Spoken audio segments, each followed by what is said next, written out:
I have started the recording. Thank you. First, the agenda for today is a very short overview of the project, the use cases that we have, and then the explaining of the 3 use cases that we have and the main key exploitable results that we have identified in the project, and very short explanation about how works each sector.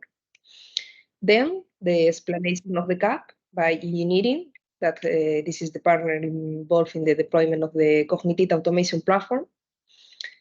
The second slot is dedicated to the cognition, because the CAPRI is one of the projects that is the main part is the cognition. After that, we will have a coffee break. And then we will have a use case roundtable with our partners, our owners of the 3 use cases, just to talk about the strengths and barriers that we have experimented during the project. If some partners, some people connected to the meeting wants to add some comments in this roundtable, it will be welcome. Then we will talk about the key exploitable results of the project. And the first part will be done by Bruno Mesquita. It's people from the Protest for Planet and Inspire Association that will talk about it. So for the people who don't know it, we are a Horizon 2020 project, and this is a project for 42 months, and the project finished this month. We are 12 partners of 7 different countries. And the challenge of the project is the reduction of the use of the raw materials, increasing the increasing of the energy price and the environmental constraints that we are experimenting with in this moment. And just to the process plans that we have to improve the adaptability, flexibility, and automation of the process. The vision of the project is the digital transformation to obtain these objectives, developing cognitive solutions per different cognitive solutions in each use case. The main objectives of the project is the digital transformation, improve the performance and flexibility of the process industry, and with these developments, try to improve the next generation of the cognitive plans, just to integrate the cognitive tools into all the automation levels.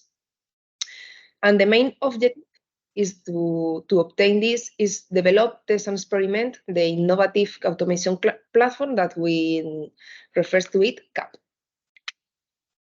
In the project, we have 3 use cases: the steel production, asphalt production, and the pharma industry. And we will demonstrate the applicability of the CAPRI technologies in the 3 process industries. The CAP that we are developing will be the glue to integrate all the things that we are developing. And this is one of the main outputs of the project. This CAP will be modular, scalable, and replicable to all the Inspire sectors. And we have developed the blueprints of the CAP that we have developed 1 per use case. The expected impacts that we want to obtain with the project is the reduction of the raw materials, the reduction of the energy consumption, and the reduction of the CO2 footprint. The first use cases is the asphalt use case that will be explained by Rafael from AFAS. So you can start when you want. Hello, good morning, everyone. Well, in the asphalt use case, we are going to, or we were working to develop 5 different cognitive solutions. One is for planning and control production. Another one is related to the backhouse filter. There is another cognitive solution regarding the control of the asphalt brine. And at level sensor, we have 2 cognitive solutions that are the sensor for bitumen content in RAP or recycled asphalt, and another cognitive sensor to measure the filler that is extracted every day in one asphalt plant. Firstly, I would like to show you what is an asphalt mix. It's a 3A material. The component are aggregates and bitumen or asphalt. We can add also fibers, different additives like fiber, plastics, and so on. And it depends on the composition. We can produce more than 200 different asphalt mixes. Next one. This is a general overview of the asphalt plant. There is a line for aggregates that are cold. These aggregates goes to the dryer drum, and once the aggregates are dry and heated, we can use this aggregate because the asphalt mix is a hot asphalt mix. Okay, that is another line for reclaimed asphalt pavement, the material that we call wrap, and that directly is introduced in the mixture of the asphalt plant. That is also another line for bitumen that is stored in tanks. And finally, every component is mixed in the mixer, ready to send this material to on site, to the roads, we can say. The next one. Well, the first one of the first solution, maybe the most important solution at energy level, is the CAP1, and it's an algorithm to optimize the dryer run, how we dry and heat the aggregate. This is so important because of energy issues. And the next one, this is the filter where is located the gas 2, the sensor that give us enough information to know what is the quantity of filler that we aspirate or we remove from the aggregates. Filler is dust, okay? So here is a very important information for us to know how much filler we are extracting from the coal aggregate feeds. The next one. And the location of the gas 1 is in the RAP line right now. Is a line to recycle the old pavements that are milled on site from the old roads. And this is right now maybe one of the main materials that we are using because environmental issues and so on. So the gas 1 gives us the content of bitumen. In this way, we can know what is the quantity of virgin bitumen that we can or we have to add according to the mix design. The next one. Well, this was the beginning to implement the cognitive solutions in our asphalt plant in Seville, near of Seville. It's in a small town next to Seville, Gerena. Was the first thing was we have to change the SCADA of the asphalt plant to get all the data coming from this asphalt plant, and also we have also to install a new PLC in order to introduce all the cognitive solutions. The next one. Well, the second step was more sensorization, like flow meters, gases sensors, and also one system that is a data lawyer. The brand is Vago. This system can give us all the information to the cloud or a server from the asphalt plant. Well, regarding the five cognitive solution, as I told you, we are going to see briefly any of these cognitive solution. We can pass this because we will explain. You can see here in this global scheme of the asphalt plant the location of any cognitive solution. The first one is the cognitive bitumen sensor that is located in the wrap line in order to measure you can see some picture regarding the installation and so on. It's an optical sensor, so for this issue need a special cover in order to avoid the entrance of the sunlight and so on. And as you can see, this sensor right now is reporting data to the CAPRI platform, okay? And the next step of this sensor is the most important task is to improve the algorithm of the sensor to improve the quality of the data, because it's based in a AI model, so it needs a lot of data to train the AI. Also, another capability about this sensor is the estimation of degradation of the wrap, not only the bitumen content, but also degradation of the wrap. Regarding the CAS2, that is the cognitive sensor to measure the total quantity of filler that is coming from the 4 feet of the aggregates. This sensor is a sensor based I remember that it's based in vibrations. It's installed in the asphalt plant, and we are in the validation period. And also we are comparing this sensor, the cognitive sensor, with a commercial one.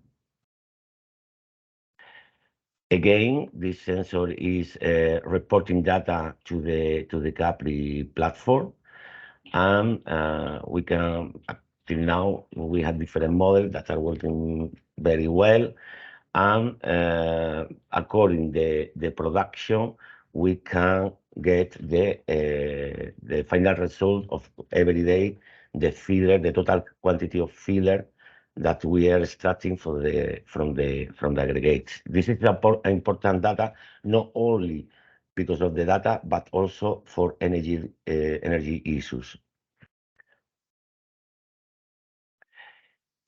Here we can see again another example. We have models that are working perfectly, but sometimes when the condition of the asphalt plant are changing, the data are not, let me say, realistic, no? So again, in this sensor, we have to improve the algorithms of the model, and so on. This is the next step. The CAC solution, the cognitive control of the asphalt drum, is a algorithm in order to optimize the drying and heating process of coal aggregates. In this case, we have two parameters in order to control this optimization. That is the rotatory speed of the asphalt drum, and also the power of the burner. Previously, to the or something that is needed for this cognitive solution is the sensorization of the asphalt plant. We are talking about flow meter, aggregate mixture sensors, gases sensors, and so on. So this algorithm is based in a lot of data from different sensors and also actuators. Right now, the model is giving us a good prediction. Here you can see one example of the power of the burner. As you can see in this graph, the relation between the asphalt plant operator and, or we can say, the real value of the power of the burner and the predictive value from the model is more or less matching in my opinion, is matching more or less perfectly, as you can see in this graph. This is from the last week, this graph. The CAPRI is a deep learning model for predict the abnormal or normal behavior of the bathhouse. Is a let me say, is a solution in order to know if we have a problem or not in the bathhouse filter. And there's one. As you can see here, the value that is giving us the solution is upper, is the orange line, is upper than the recommended one, as you can see in this graph. So that means that the backhouse filter is not working correctly, or there is something abnormal, no? And it's true that since July, we have this value upper than the recommended one, or the maximum one. And in August, the operator of the asphalt plant requested this picture that you can see here. The picture that you can see here is the new bag of the filters.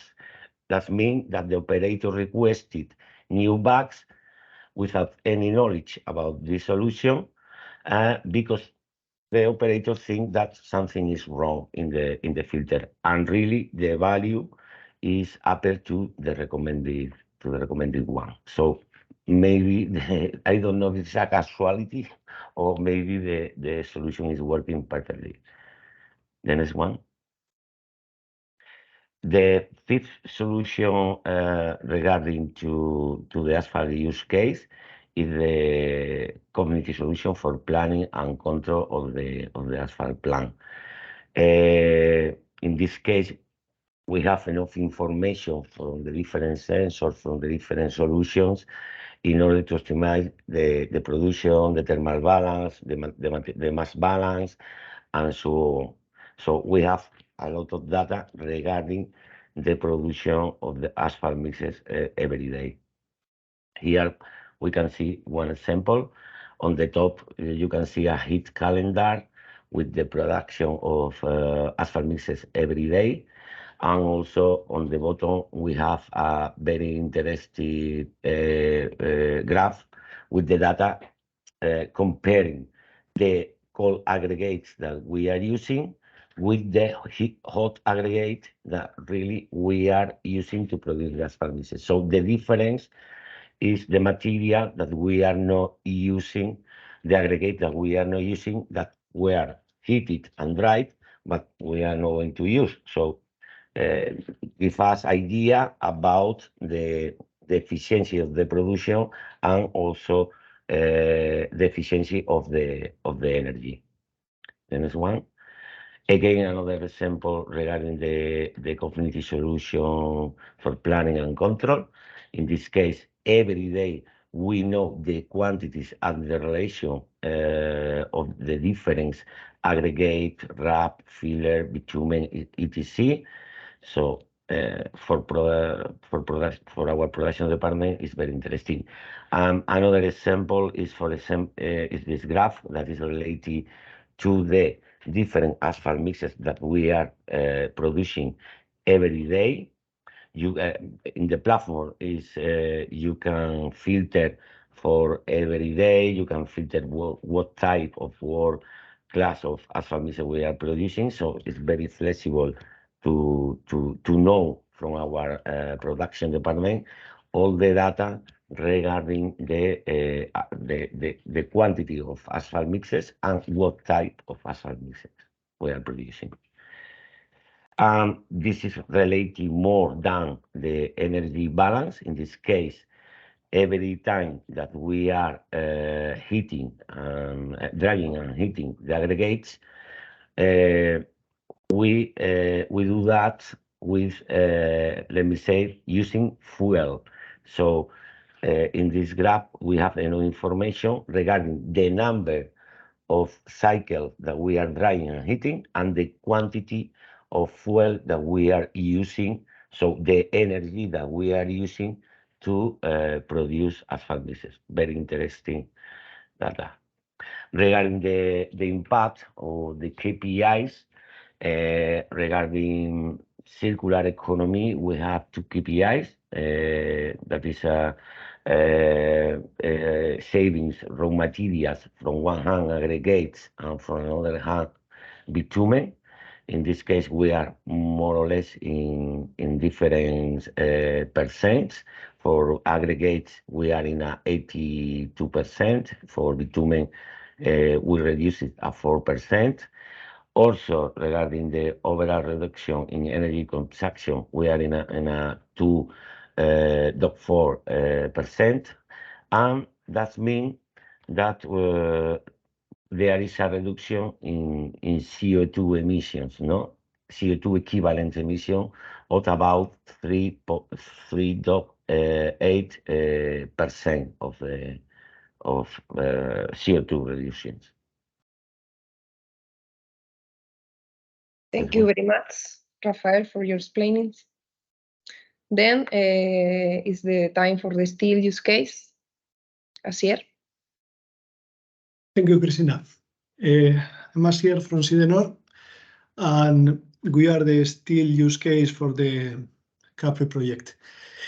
In this first slide, you can see a very nice picture of the electrical furnace that is quite spectacular, and the 6 community solutions that are involved in the project that are more or less we consider this project kind of building. This would be the tools for the building. And first one would be the digital twin of the final bar of the product. And the other 5 ones would be community solution, one of risk and anomalies sensor, another one of tracking. And the 3 last ones are about quite a specific production components, solidification sensor in the casting machine, temperature sensor, and a scale sensor in the rolling mill. So the next slide, we will see a picture about the general overview of the process.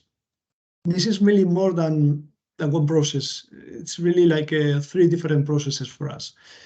The first one starts with the raw material, the scrap, some other raw materials too, but the main raw material is the scrap. That we first have to convert to liquid steel, so we have to transform it in liquid phase and have to melt it, make the metallurgy in liquid phase because we need the liquid phase for that, a lot of energy. And after that, we have to solidify, to billet. Billet is like a square bar, quite big square bar. This is a semi-product for us. This is the steel making process. It's the liquid steel process. And it is important to realize that in this part of the process, and this process itself, really, in this plant for steel making, the main material, the main product is the liquid steel. And the output would be the billet, the semi-product. The next step is the rolling mill. Sorry, Cristina, could you go back? And the rolling mill, we transform in solid phase this liquid steel, this that was solidified in the billet, to a smaller size bar, the final bar, the product that would be much closer to our final product. But we have another step later, is the finishing unit, in which we control, we get the data about the quality that would be very important in this project, and we prepare the product for the final customer. So yes, next slide. We are really including 3 different plants with different products inside. Steel making is dealing with liquid steel. Rolling mill is dealing with billets, and the finishing unit is dealing with bars. So these transformations are very important in this process. We have to gather data from different conditions and different products, really, and different plants, in fact. In Basauri, we have all these plants together, but we have other plants in other cities. So there are different plants with different products. And the connection with those data is critical. And this is one of the quality solutions, the tracking quality solution. The different quality sensors that we are applying enrich those data with knowledge, and with knowledge coming from models and coming from calculations. But the final goal will be the surface quality of the final bar, of the final product. And it's very important to realize always that the combination of different processes of those different plants takes days or weeks. It's not a process that is done continuously, it's a discontinuous process in which there are several transformations.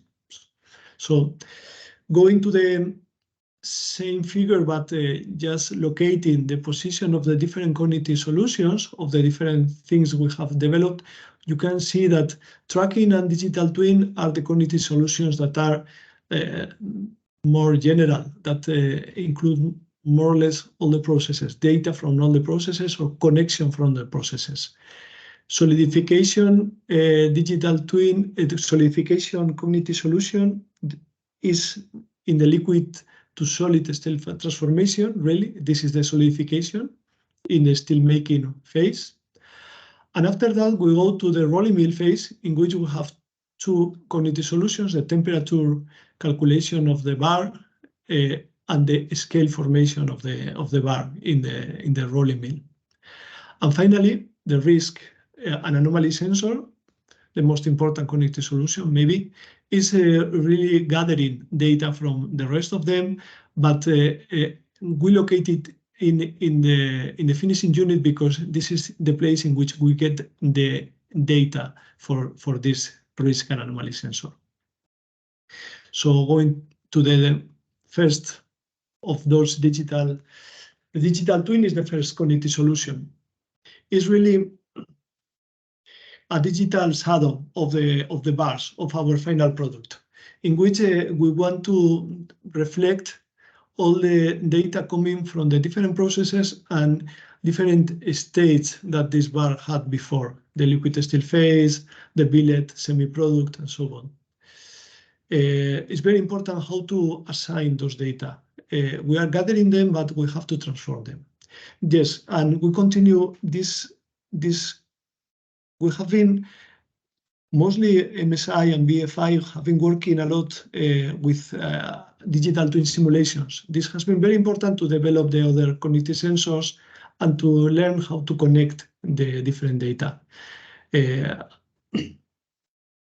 And going to the next one. And this has made possible to develop the risk and anomaly sensor. I told you that the surface quality is like the main target for us in this project. This is the main tool for it. If this is a building, this would be the main tool for making the building. This is really a machine learning model to predict the risk of surface defects in the final bar. We need input data from the process in different stages. So the digital twin is very important to provide those data here. But the levels, the output really of the model is what we inspect in the finishing unit at the end, after a couple of weeks, maybe. One thing that is very important in this risk sensor is that it has to be explainable. Sometimes more important than the prediction itself is the feature sensitivity, to say what was important to have this problem. And this is more actionable than having really a defect at the end or not. And this is deployed online in the CAP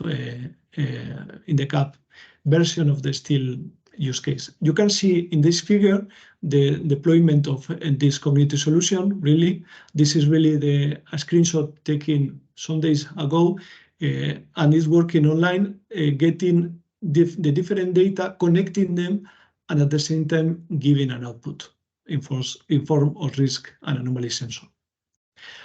The next cognitive solution will be the tracking. The tracking is the glue, it's a mortar in this building. It's not so easy for us to get a good tracking, having these important transformations in high temperature, in difficult conditions, and so on. Of course, we had a tracking at the beginning of the project. We have a tracking about the liquid steel to the rest. This is what we call heat number. Okay, but we want to improve it. We want to improve it a lot and get a tracking to the bar-to-bar level. We haven't got the final goal we had at the beginning because this final goal was important, was difficult, and we obtained, let's say, a semi-product here. We obtained a partial success in the tracking. So now we have a very interesting tracking that we didn't have before to the billet level. And in some of the orders we have that they have only one billet, we can get very interesting output due to this new tracking level we have now. You can see that the tracking is a combination of hardware and software. The hardware is a laser maker, laser that paints really the billets and puts a QR there. And in the bars, we had the same solution. We even tested, but we weren't able to maintain it working because we have an important revamping in the rolling mill, and it was impossible to maintain the solution at the end of the project. But this hardware is only part of the solution. The cognitive solution is also a reading via image analysis, and also an important combination of those data with level 2 data and mesh data. So the software part is as important as the hardware part to get this more detailed tracking that we have. And this is an important part for the digital twin and for the risk sensor. The next cognitive solution is the solidification sensor. This is in the steelmaking part. You can see it. You can see also that is working online at the end. Always the figure we have in the bottom in the right is the screenshot of the cap in the steel use case, the actual screenshot. And this solidification sensor gets more about the solidification. The solidification process is difficult always in steel because steel is heavy and still has high temperature liquid phase. So it's prone to create problems of cracks and other kinds of difficulties. The solidification sensor helps us identify risk conditions because it goes further than just measuring, really simulates what happens in different parts of the billet. And this helps us for the risk sensor. The next cognitive solution is in the rolling mill. We jump to the next process, solid phase transformation. And in this case, it's again about temperature simulation, really. We make a temperature simulation. Our colleagues in BFI made a temperature simulation from the bar, from the transformation of the bar, from the billet to the final bar. And this is also, let's say, another component that will help us build our building, because in this transformation and this temperature transformation, problems can happen too. And you can see also that it goes bar by bar. The next one, this one, yes, we can go to the scales formation. It's in the same process, but in this case, it takes the temperature values really calculated to get the scale. The scale is the iron oxide that forms always high temperature in the surface of the steel products. And this calculation is always interesting to get another input for the risk and anomaly sensor. It goes again like the one before in the rolling mill, from the billet to the different bars. So it starts like a billet and goes to several bars. And you can see in the figure in the bottom right again in the screenshot from the actual system that really gets an output for each of the bars. So this is the summary of the different cognitive solutions in the steel use case, but this is a figure about the structure of the house. The platform that Cristina explained generally, and this would be the implementation in the steel use case. Of course, we follow the general CAP structure, but the data ingestion is challenging, was challenging for us. We'll have to get data from at least 4 different sources, from different plants, different inputs. The APIs have been important for that, and also the cybersecurity aspects. And the CAP platform is really the building that hosts all this, no? That connects all this data, that gives this data to the community solution and shows the outputs of the digital of the community solutions. The figure from the CAP in this case is the figure that tells us how it's getting data and how it's managing those data. So going to the KPIs, here is a figure that transforms the original KPIs from the proposal level to our KPIs. No, for us, I told before, the surface quality is like the key output, is the what we pretend with this, what we intend with this house, with this building. So the rejection and reprocessing data are key factors for us. And from them we get the productivity or the energy or the CO2 as a consequence. So going to the numbers really, in the next slide, we defined previous data and after CAPRI data, during CAPRI data and before CAPRI data, and the rejection was improving 23%, is good data. Reprocessed material was improved by 9%, and productivity, that is in the finishing unit directly related with reprocessing, is also improved the same amount. The energy of the overall process, because energy is not a direct consequence, is a direct consequence of rejecting less, because more material is useful, so we have to produce less material for the same purpose, was also improved. Is really in absolute values a good amount, but in relative values is modest, because the energy is quite challenging always. So going to the next one would be the common KPIs, common of the 3 use cases, trying to get something in common with us and in general of the project. We can say that the saving in raw material is something maybe difficult to explain in our case, because the rejection can be scrap for our input, but we can see that we are using less scrap. So we can define a decrease of 10% of the raw material, a 3% reduction of the energy. Related to that one, if we are using more of the material we are producing, we have less rejection. This supposes that we need less energy in general. And the same applies to CO2 reduction. The emissions in our case are very, very closely related with, at least scope 1 and 2 are very closely related with energy use, not only electrical energy. When I talk about energy, I talk about electricity and natural gas, and the CO2 goes with the same amount. So this can be considered modest, but I think that is an interesting output. Thank you. Thank you very much, Asier. The next use case is the pharma use case. Selma or Margorzata, I don't know. Hello, this is Selma from RCP, and I'm going to explain you our progress in the pharma use case in the last 3.5 years. I have slight issues with internet connection, so please let me know if something goes wrong so I can turn off the camera. Okay. Okay, so what you can see in this picture is a part of Consigma 25 from powder to tablet wet granulation line.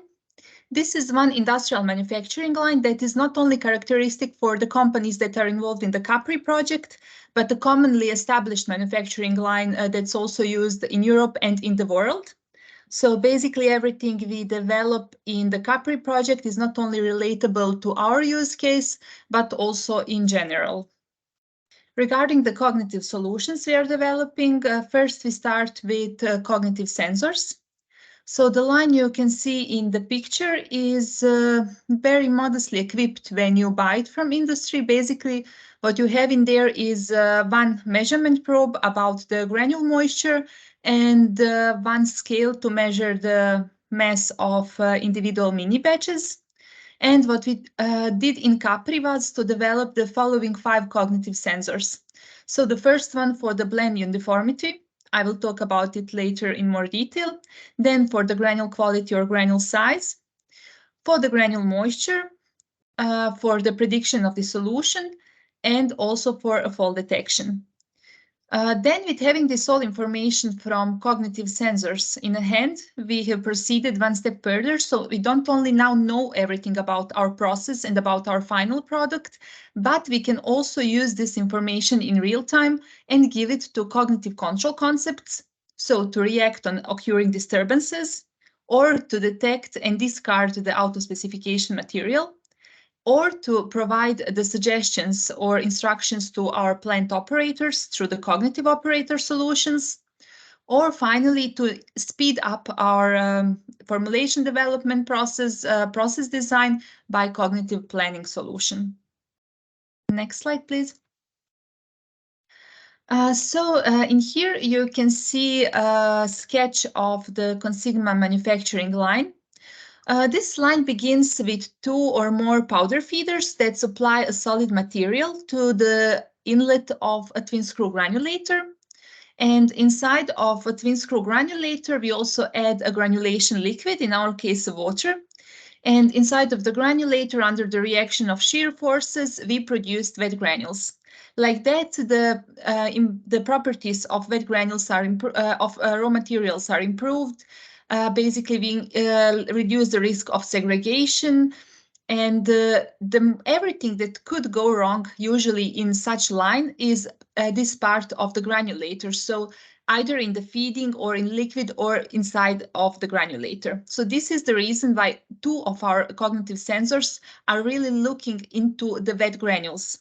So first of all, we want to know the API concentration of our granules. And secondly, with second sensor, we want to see the granule size.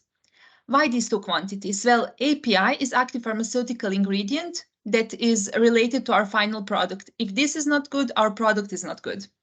Then the particle size distribution, because this particle size distribution of wet granules will ultimately impact the quality of our tablet in terms of the solution. So how fast our active pharmaceutical ingredient dissolves in a human body. And these 2 quantities are critical both to real-time measure them and also to include them in the control concepts.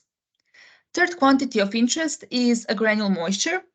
So for some formulations that are moisture sensitive, this is like a number 1 critical attribute. For the formulation we investigated in CAPRI, this was critical because it also affects the dissolution performance. And I mentioned at the beginning that the Consigma line comes with 1 measurement probe of the granule moisture, but as you can see in this picture, our fluid bed dryer consists of 6 dryer cells. Each of these cells is separate and holds a certain amount of a product. Only in one of the cells we can really mount this measurement probe, and this is the reason why we needed to develop something else, for example, a soft sensor that would give us the values in individual dryer cells. And then after we dry our granules, we continue to the second part of the line. So basically to mill the granules, to add certain blend materials to improve our tablet properties. And finally, the material is conveyed to a tablet press and our tablets are produced. And finally, the 4th cognitive sensor is a sensor related to our tablet dissolution. This is the most important property, and this is where we invested the most effort in CAPRI, because in order to really exploit the benefits of quantity manufacturing of pharmaceuticals, we need to have this quantity, at least some estimation or prediction in real time. Because when you want to analyze your tablets in terms of the solution, you need to take samples. And for 1 sample in laboratory, you need 5 to 6 hours. You need an incredible amount of people involved and of energy invested. And with the solutions we are developing here, we have tried and we have managed to obtain these values in real time in parallel with the process. And then finally, as mentioned, all this information is included in control concepts and in operator and planning concepts. So next slide, please. In here, you can see an overview how each of individual solutions was realized. So sensor number 1, it involved a hardware probe. And then besides hardware probe that was integrated after the twin screw granulator, we also integrated the predictive model. So same approach was followed for the sensor number 1 and sensor number 2. Both of the hardware probes were successfully integrated, and we have managed to integrate them without affecting our full line operation. And also the developed algorithms were already validated, and satisfactory accuracy was obtained. The similar approach was followed also for cognitive sensor number 4. So in one of the realizations of a sensor number 4, we have used optical coherence tomography to get a measurement of tablet surface roughness homogeneity. And then we have developed the cognitive models to correlate these quantities to our dissolution profile. Sensor number 3, so the sensor for granule moisture was a bit different because this was realized as a soft sensor. So basically what we did was to build a digital twin of our process that is based on energy and mass balance equations. And then we have parameterized it on the experimental data we had for our formulation. And finally, the 5th cognitive sensor is the anomaly detection algorithm that takes all our process data, that takes cognitive sensor data, and then tell us if we have detected anomalies in our process and which entities are affected by that. But this is expertise of Nisatech, and I guess this will be explained later on in far more detail and a lot better. Christina, can you please go to next slide? So thank you, and one more slide then.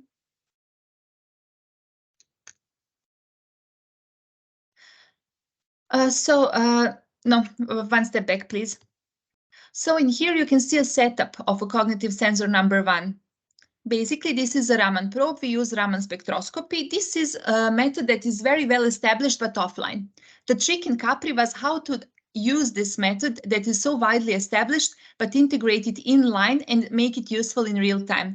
This came with incredible amount of challenges, such as a very light sensitive behavior, then also the relative sensitivity to humidity. So we needed to realize our sampling devices and our measurement probe to integrate the Raman device in a way that is completely light reductant from completely black materials. And the second big challenge was to integrate this probe without affecting the performance of the line, because as you can see, this probe is mounted between the outlet of the twin screw granulator and between a fluid bed dryer. So in case that we have a line clogging due to any of the reasons, we are first of all going to affect our measurement probe.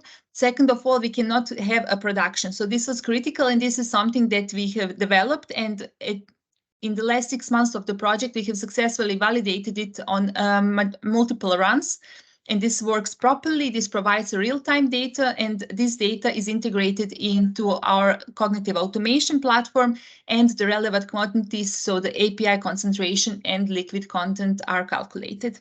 Christina, next one, please. So in here you can see our second cognitive sensor. So this is another measurement probe. This is based on spatial filter velocimetry. So basically what happens here is workflow was very similar to the one with Raman. So here we look at our wet granules, and based on the shadow that these particles are casting on the measurement device, we estimate a particle size distribution.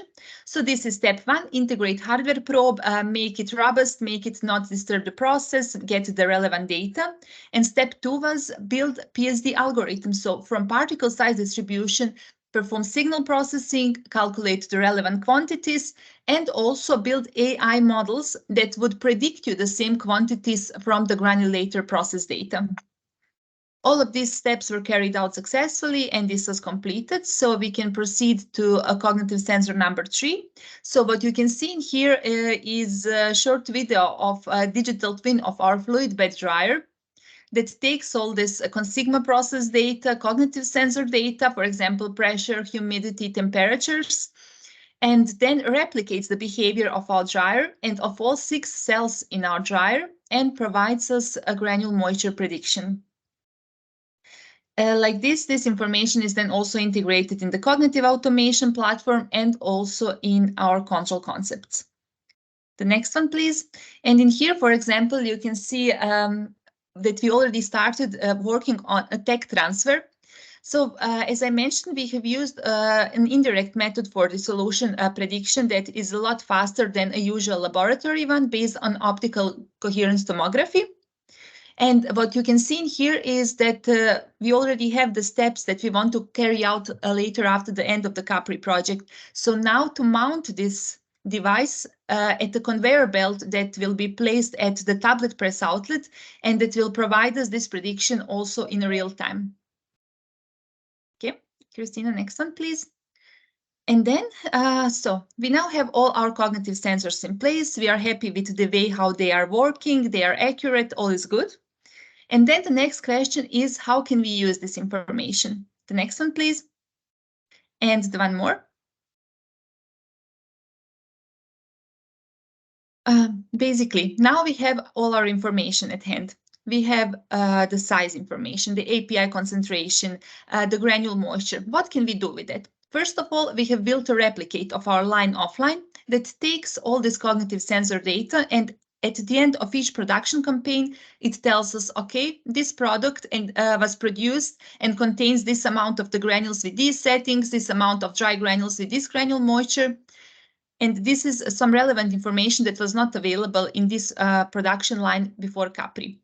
But one step further, we have let this material tracking model and digital twin run in parallel with our process. And then for quality control, we have used the size, API, granule moisture information of individual mini batches to detect and to divert this out of specification material in early stage of production.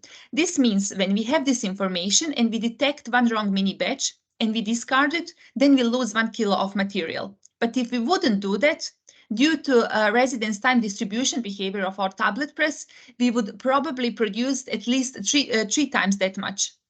So this means by detecting and removing it from the production stream, we already have a 30% savings of raw material. Besides that, we have increased the disturbance robustness of our line by integrating the process control. As I mentioned before, usually everything that goes wrong in the feeding process, in the liquid addition, in the granulation itself. So we focused majority of our process control concept in that place. And we have built a model predictive controller for our granule size that adjusts the process settings in real time. So basically we adjust our solid feed rates, we adjust our liquid feed rates in order to obtain a desired granule size, also during the disturbances, but also in the regular operation mode. And also what we did was to develop a similar but static model-based control concepts for the API concentration and for the liquid content in granules. Also, we have used the real-time information from the sensor number 3 to adjust the drying time in real time. We have defined our target granule moisture, and as soon as this was achieved, we have started discarding the material from our fluid bed dryer. Besides the process and quality control concepts, we have also developed operator support concepts. So let's imagine that due to human mistake, one of the feeders is completely out. This is something that cannot be mitigated by means of any control concept, because if you don't feed API material to your process, you cannot have desired API concentration in the product. So this is the time where our operator concept cognitive algorithms take the model data, the sensor data, and then let this data through some classification and detection algorithms and tell to our operator, not only you have a disturbance at the granulation level, but also this disturbance is a feeder disturbance, is a material disturbance, or is liquid pump disturbance. Also, from the operator concept, we are real-time monitoring the dissolution profile of our final product, and operator concept tells to our operator, okay, this is a part of material that should be discarded. We don't have good dissolution properties. Please discard or adjust the compaction force. Next one, please. And in here, I would like to show you a short video of our cognitive automation platform. Christina, I'm not sure if you have to start it manually or it should start by itself.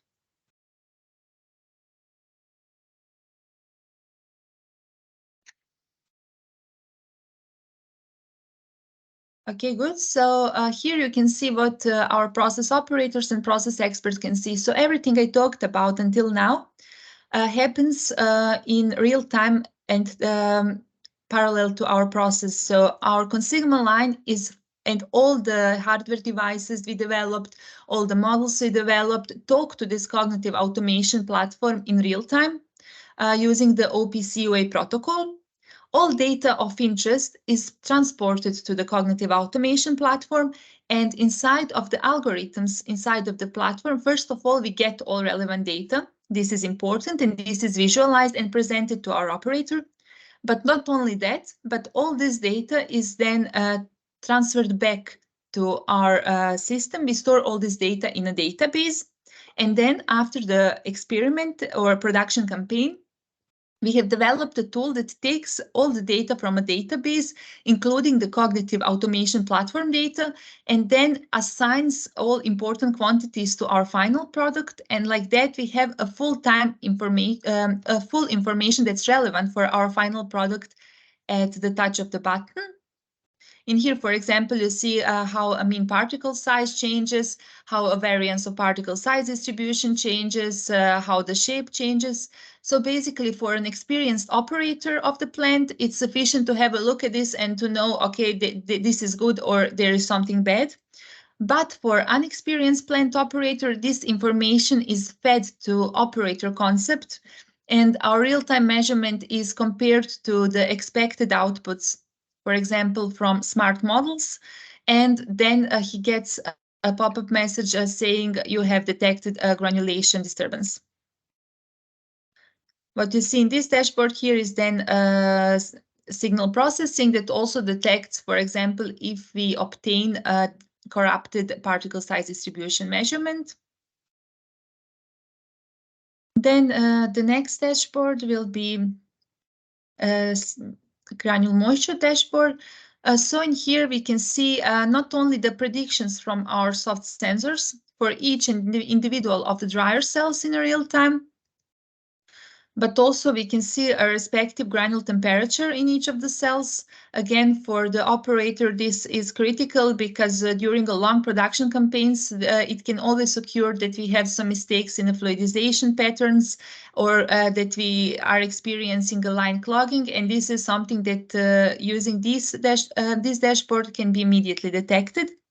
And the information on the left is so real-time monitored and then fed to an algorithm that says, for example, right now at this moment in a dryer cell number 4, we are at 4% granule moisture. This is the target granule moisture. This material can now leave, and then we automatically stop the drying time and let our product leave the fluid bed dryer. Then the next dashboard will be a dissolution dashboard. So actually, at the moment, this dashboard does not even look like this anymore, but we have 3 dashboards running in parallel. So one dissolution prediction is based only on the process data. So we take granule size, moisture, and compaction force and predict our dissolution, compare it to the target. Also, we use now this OCT inline data from the conveyor belt you see before and also have the same prediction. Then the next solution is related to the 5th sensor, and this is a sensor that, for example, detects the outliers. So this is something how it looks like when the line is off and something is not working. For example, a piece of equipment is not assembled. So we see a lot of logs with the timestamps and with the description, for example, outliers detected or not and where. Then regarding the control concept, the operator cannot change anything in this control concept except to start and stop it. This was done on purpose, so these control concepts are critical. They can affect the performance of our line, and this is the reason why operator has only one possibility to turn it on and turn it off. The rest is decided by the persons who are developing these solutions. And finally, the operator concept, as I mentioned, detects granulation disturbances, detects dissolution deviations, for example. So something is definitely wrong, please discharge. Or, for example, if something is slightly wrong, please adjust something in the process. And also takes the information from the fifth sensor about anomaly detection. If there are any anomalies, then our pop-up message tells us go back to the fifth dashboard and check what's wrong inside of there.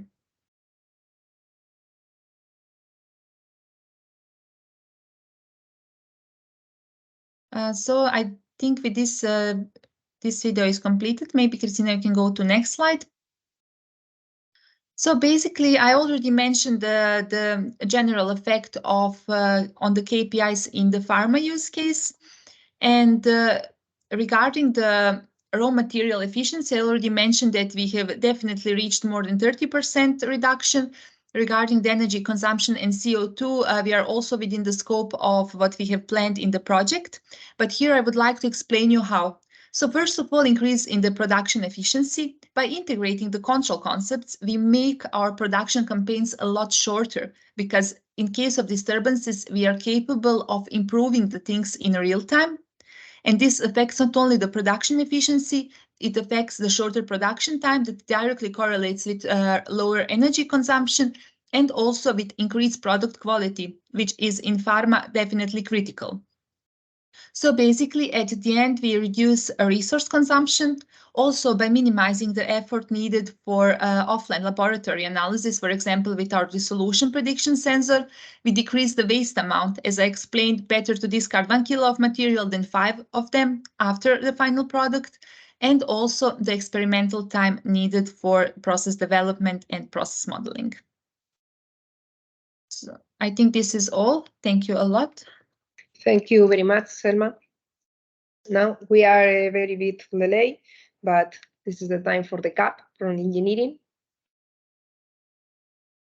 Okay, so thank you, Christina. I'll try to get shorter as I can. So I'm Marta Calderaro from engineering, and with me there is also Mattia Marzano and Emilio Cimino, who developed the cognitive automation platform. So actually we have seen, and thanks to all the different use cases, how the cognitive automation platform unlocks the digital transformation of the different process industries involved in CAPRI. How does it makes actually this digital transformation via a modular and scalable and replicable solution that is actually supporting the increasing of the flexibility? We have seen this quite easily with the pharma use case demonstration. Increase the performances across the different indicators has shown in the steel domain, and of course support the quality control of products and intermediate flows has been shown in the asphalt domain. But overall, all the 3 different domains have identified those different results from the cognitive automation platform. You can go to the next slide. Thank you. And also clicking another time, please. So actually, you can go for all the animation. I'm sorry, I didn't remember. So by looking to the reference implementation of the cognitive automation platform, we can see that actually this is made by 4 different layers: data ingestion, data brokering, persistence and processing, and visualization. Which is actually made via open source frameworks. In particular, we can see from the data brokering that this is actually enabled via FireWare and Apache. So via FireWare with the Orion Context Broker and Apache with Apache Kafka.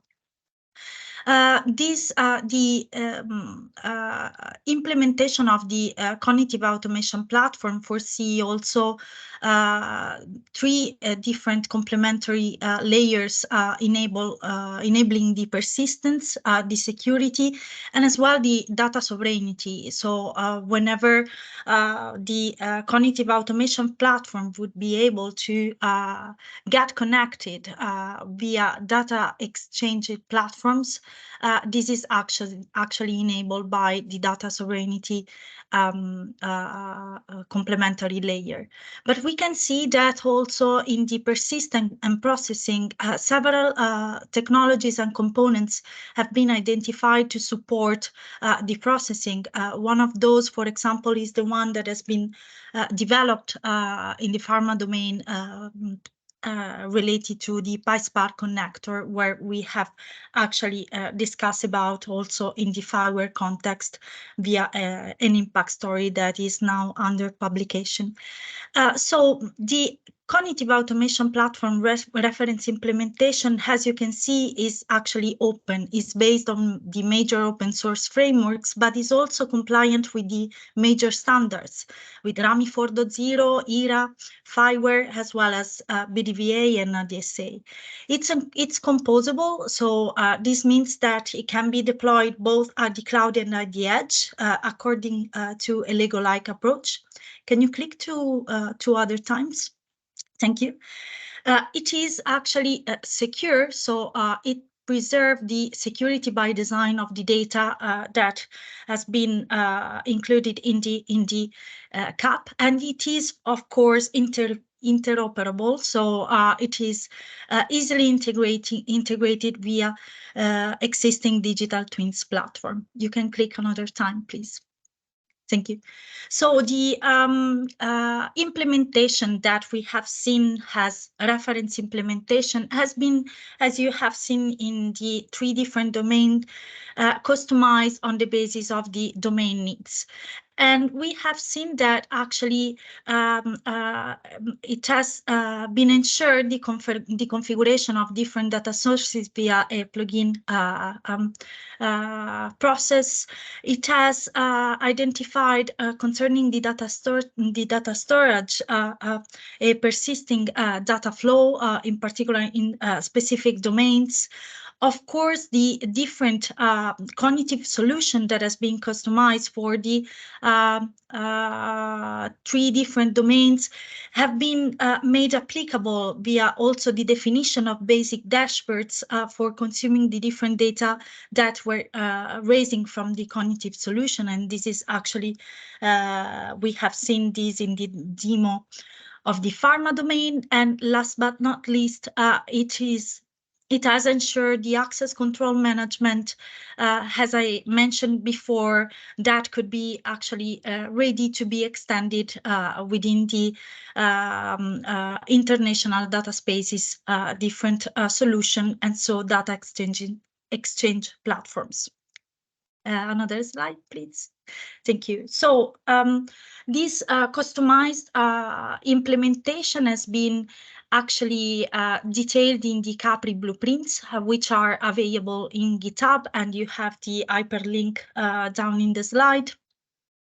So the different blueprints have been are available here in the image. Actually, has enabled different technologies and solutions to identify all the different domains needs. For example, in the pharma use case, we have seen that has been developed an IoT OPC OA agent that actually is relevant to support the bidirectional communication across the cognitive solution to the CAP, and as well from the CAP to the plant, so to the cognitive solution. So this was a specific need that has been raised by the pharma domain, and actually this is something that, of course, made the possibility to ensure a direct connection and synchronization among the CAP and the cognitive solutions and the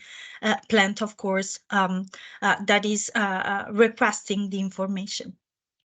Concerning the, no, sorry, I'll just check all the use cases. Concerning the asphalt domain, for example, here we had the necessity to interact with standalone applications, in particular different standalone applications written in different languages, in R, in MATLAB, and Python. So the cognitive automation platform has been enabled to interact with those different applications in order to identify all the different cognitive solutions that have been developed in the ASPAL domain. Instill, actually, the edge and cloud paradigm has been enabled. Why? Because we have listened to the to Asia previously, how the data ingestion was actually a critical aspect of the Still domain with the different APIs and different data sources. And within the Still, actually, we have used the Node-RED related component for enabling the edge application, and of course PySpark for enabling the cloud. You can go to the next slide. Thank you. So, which are the lessons learned concerning the cognitive automation platform? As we have seen, we have the possibility here to manage different data sources within the data ingestion and the data broken in layers. And actually, this is also enabling the easy integration of different proprietary solutions, what I just mentioned 1 minute ago, via also different programming languages, which of course can be independent, for example, in the ASPAL domain. But has shown this is actually also a totally extendable and flexible platform, as we have seen in the reference implementation. This is actually enabled by different components and different technologies that make it really flexible and interoperable. You can go to the next slide. And actually, this interoperability ensure also the replication in different areas of the production planning and control of automated processes and operation across all Spire sectors. In particular, concerning the cognitive automation platform, we have seen that different microservices, the optimized set points calculation, the possibility to manage it via Docker and containers ensure different services like data capturing, the descriptive and diagnostic analytics, but as well the prescriptive and predictive analysis. So those different opportunities and services that are enabled by the cognitive automation platform supports the connection with different artificial intelligence solutions in terms of process modeling, but as well as mentioned, different data spaces solution that can be integrated in the processing layer. So you can go to the next slide, which is actually my final slide. So the of course, the interoperability and the replicability of the cognitive automation platform has been evaluated in order to identify which can be the target industry where these easy replication can be ensured. And what we have identified is that, can you click, once or twice?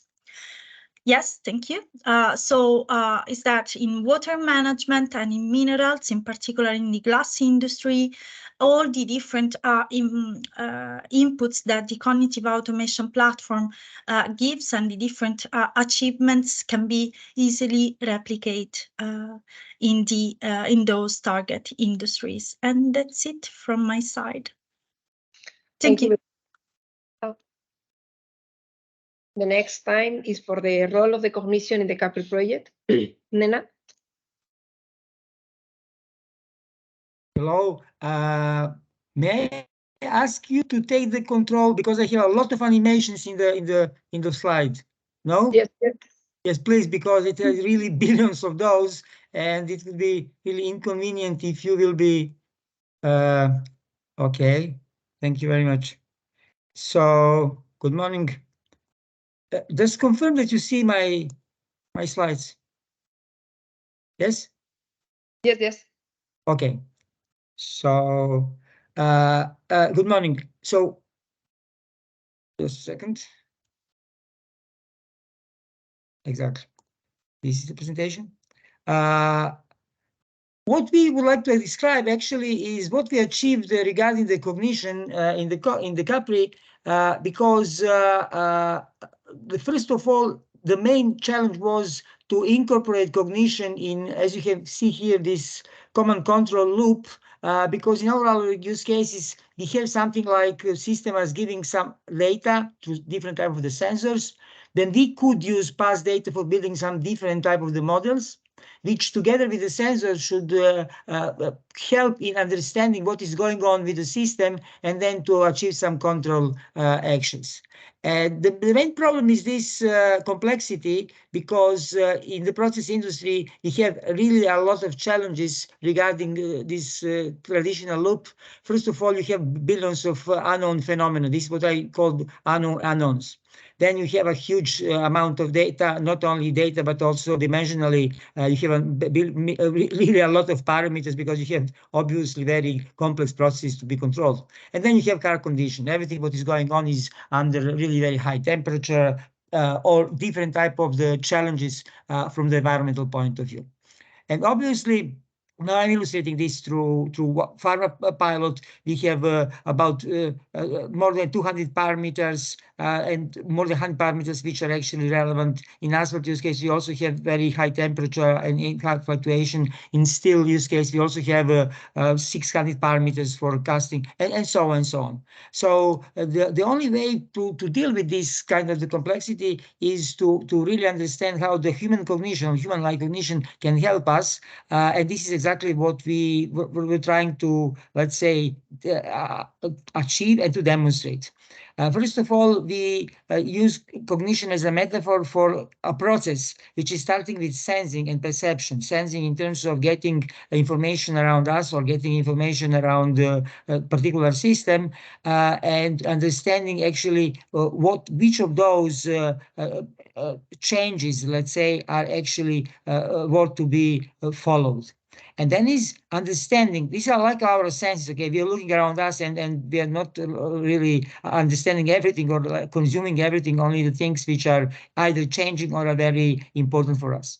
Then is about understanding. When you talk about the changes, it's very important to understand, okay, what about the changes, what are the changes, and what is the impact of the changes, how to react to those changes. And this is exactly the cognition process, which we divide into fast and slow thinking, which is the basis of our cognition work in general, because this is the figure I'm repeating, but always we have different aspects of this cognition process. In this very case, we are talking here about the process of detecting, understanding variations, and then understanding the input variations and the behavior of the systems. So the main emphasis is here to understand what is going on with the system, not only or primarily to control the system, but really to understand, because the systems are very complex and the control is obviously more complex. So the main point here is really to understand how these variations are impacting the behavior, and obviously by understanding this, usually this is done to the root causes,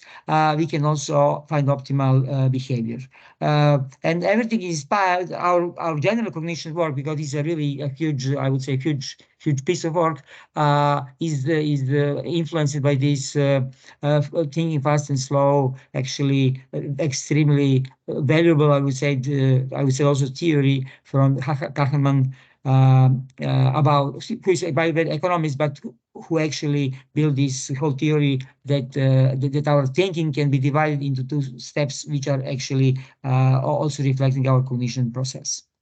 Okay, now I'm very briefly going through this fast thinking. It is a set of the methods which we are using in order to understand variations. Obviously, we're talking about the industry here, and we're talking about the control charts, statistical process control. There is nothing about human cognition. It's really about applying already existing, very well known and approved methods, but again in the process context, the process industry context, which means that we cannot do univariant statistical process control. We need multivariant, which means using kind of MERMA or other charts, and also applying different type of the learning, either machine learning in order to develop the models, or statistical learning in order to understand how statistics can be also applied for the learning process, which we call here statistical learning. So applying actually machine learning on statistical process control is resulting in statistical learning.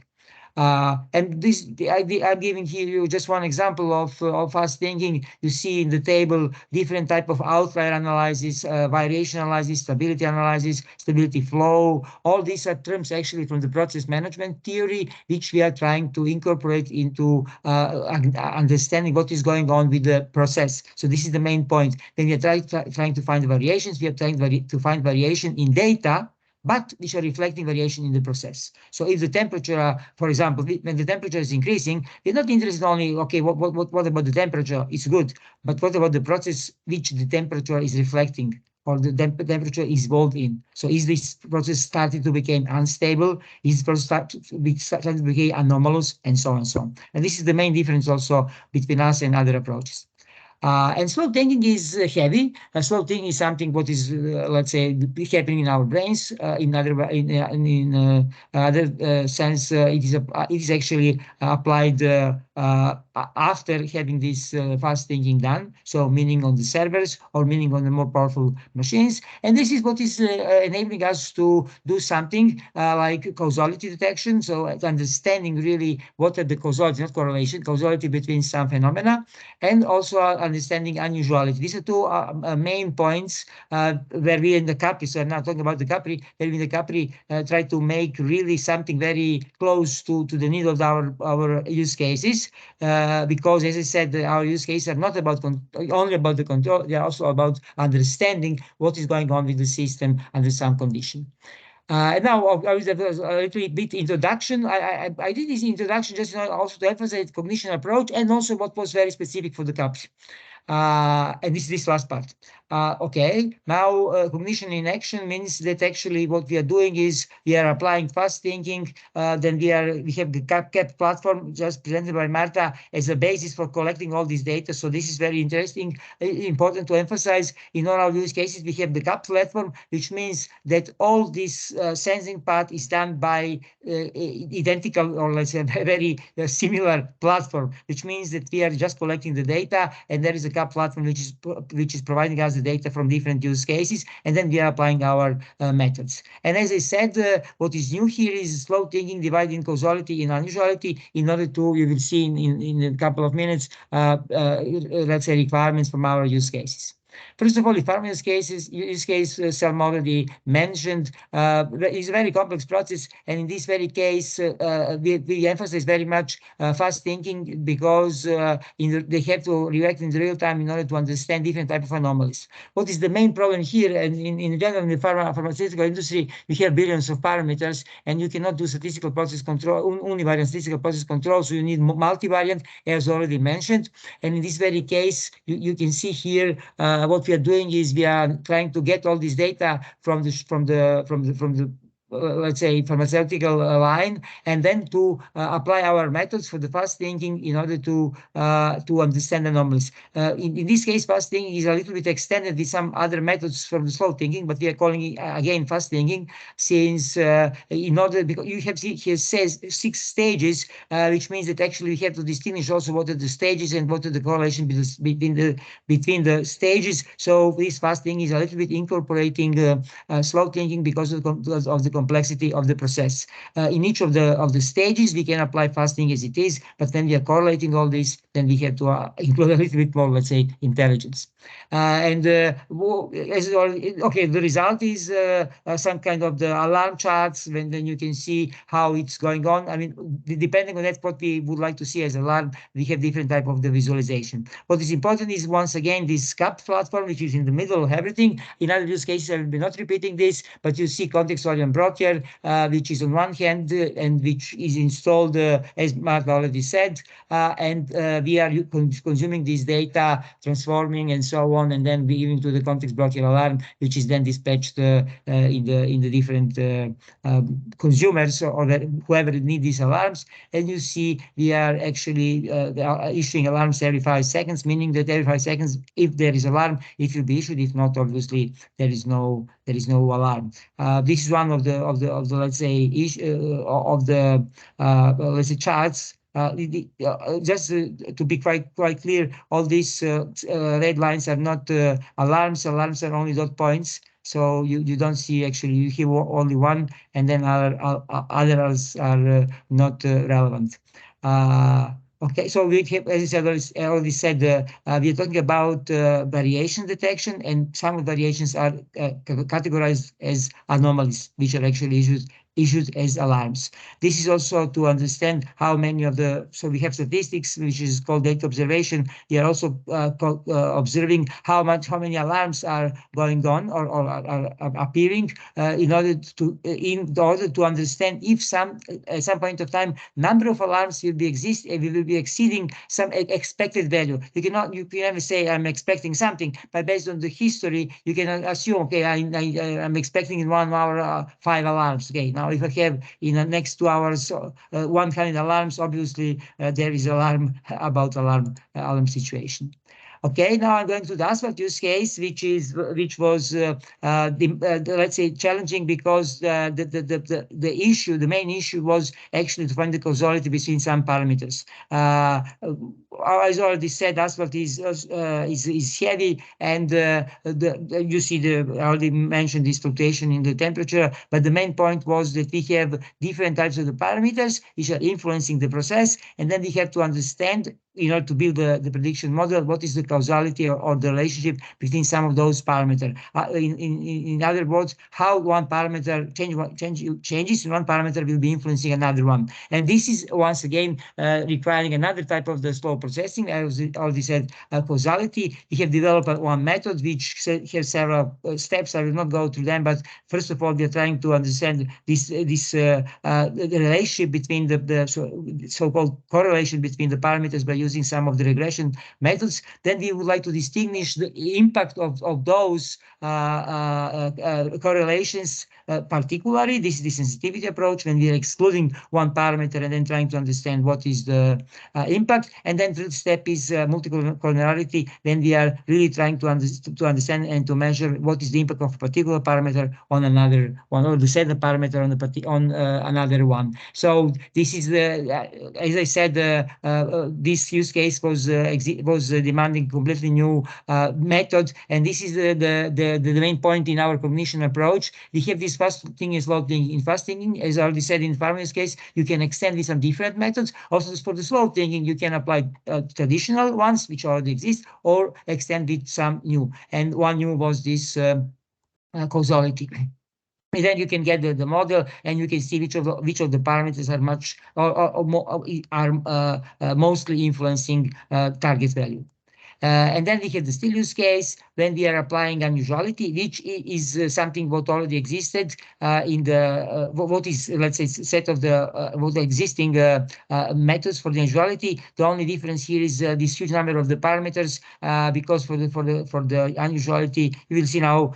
Okay, let's go through the animation. So you have different type of the parameters, and we would like to understand actually which of those not which of those parameters, sorry, to understand which of those variations or which of those situations are leading to the anomalies. Anomalies in this very case, I was not going to particular use cases. I was just superficially explaining. In this very case, you would like to see after the casting which of the products are actually having some anomalies on the surface, which are probably no-go criteria. And our approach was to understand when we have anomalies in the product, by considering anomalies during the production process. The assumption is if you have your production smoothly done, then usually you are not expecting some problems in the final product. If you have some variations and huge variations, then you could probably expect some issues. And this is exactly what our method for unusuality is doing. I'm going now to the slides, but actually you can, I prepared myself also, and you can see hopefully this is the live software, let's say, with the data. You can do is you can browse. Okay, I just will explain what we see here. We see here, let's look for the focus panel. We see here one day of the production. So it's particular day. It's 24th of April this year. And what you see here is that particular day. So these are the minutes and these are the hours, and you have that particular week. In that particular week, you have obviously these 7 days. And all these reds on the left-hand side means that we have some anomalies. Sorry, that we have some issues which are considered as a combination of some different parameters. You can see different type of the root causes here.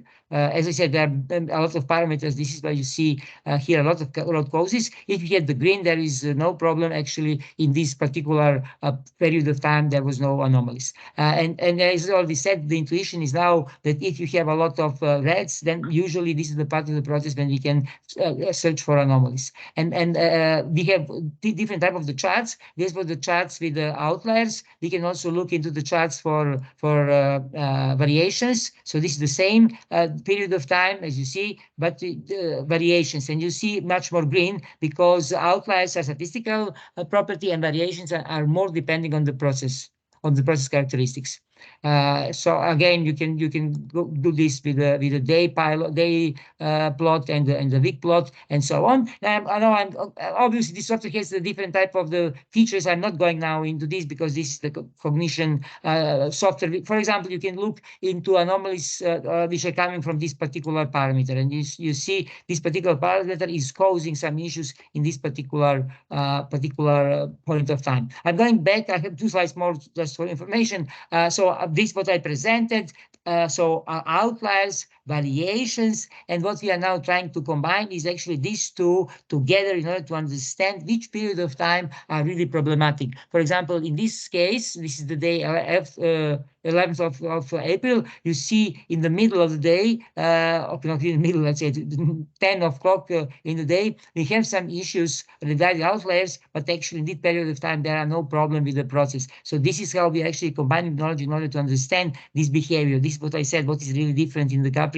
We are really trying to understand the behavior of the process. And actually, this is the last slide. I'm just, again, putting this big picture for the CAPRI. So in the middle of everything is CAPRI platform, which is giving us the data, which is really good because we are not fighting with the data from the pharma, with the adapters and so on. I think it was a really extremely meaningful idea, let's say, an efficient idea to set this CAP platform as an interface to the use cases. And then we are applying different type of the methods for the fast thinking and for the slow thinking in order to let's say, accommodate the challenges from the process industry. Experience is very positive. We are still working. We have the final review very soon. We are still working on the 3rd use case, to be quite honest.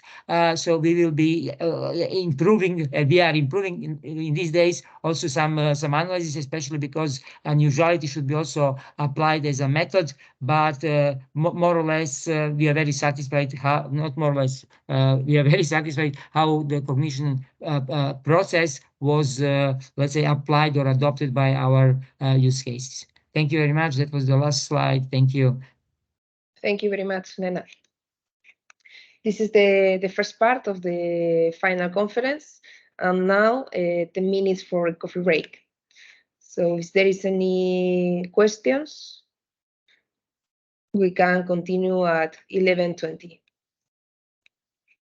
Thank you. Thank you. Thank you. Thank you, Christina. Thanks. See you later.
Hello. Welcome our time.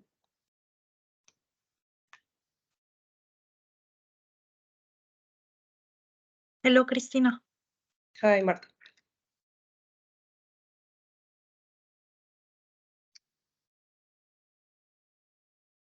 We can pass to the key exploitable results of the CAPRI project that will be explained by MSI, by Laura. So Laura, you can start when you want. Okay. Hello, good morning. Do you hear me okay, Cristina? Yes, yes. All, everyone? Okay, thank you. Thank you and good morning. Well, about the key exploratory results of CAPRI project, let's start saying that the CAPRI project offers, you can go to the next slide, sorry, Cristina. The CAPRI project offers innovative solutions with the potential to transform industries involved in this project. Our main use cases include the asphalt, steel, and the pharmaceutical industry. And in terms of exploitation, taking into account the potential need of the market, the CAPRI project has developed 11 key explorable results with the goal of creating new opportunities and empowering different industries with the latest innovations. And here we define the key explorable results by each use case in the project. For example, here we have in the steel use case, the two key explorable results related to this, the steel product tracking, the continuous casting solidification sensor. In the asphalt use case, we have three key explorable results identified. The cognitive sensor of bitumen content in recycled asphalt, the cognitive sensor of amount of filler, the predictive maintenance of bathhouse based on cognitive sensor and expert knowledge. And in the farm industry, two key exploratory results are identified. The cognitive sensor to measure granule quality and the quality attribute sensor. About the CAP, we have the CAP framework and the open data. This is very interesting for training activities. The open data are useful for all the use cases, as before the expert said, and from different cognitive solutions. And related to the CAP platform is the cognitive automation platform that Marta Calderaro explained before, developed inside the project that help us with the transfer, managing and process all the data generated in each of the cognitive solutions generated in CAPRI project. And finally, not only the industrial use cases are involved in the key exploratory results, also we have the methodologies and educational sectors involved here. Here are related to the methodologies work on CAPRI project, the PHAP and the 6-7Ps digital transformation model. And later on, we will explain it more detail. Can you go to the next slide, please, Cristina? And you have to click in the play button. Okay. So in here, as you can see, this valuable information is easily available on our project website for everyone to explore, discover. You can discover more by visiting the link that you have below in the page. And in this particular page, the main key innovation, the main key exploratory results are briefly explained per use case. All these innovations have been explained by all the owners and experts before. So, well, I invite you to visit this page.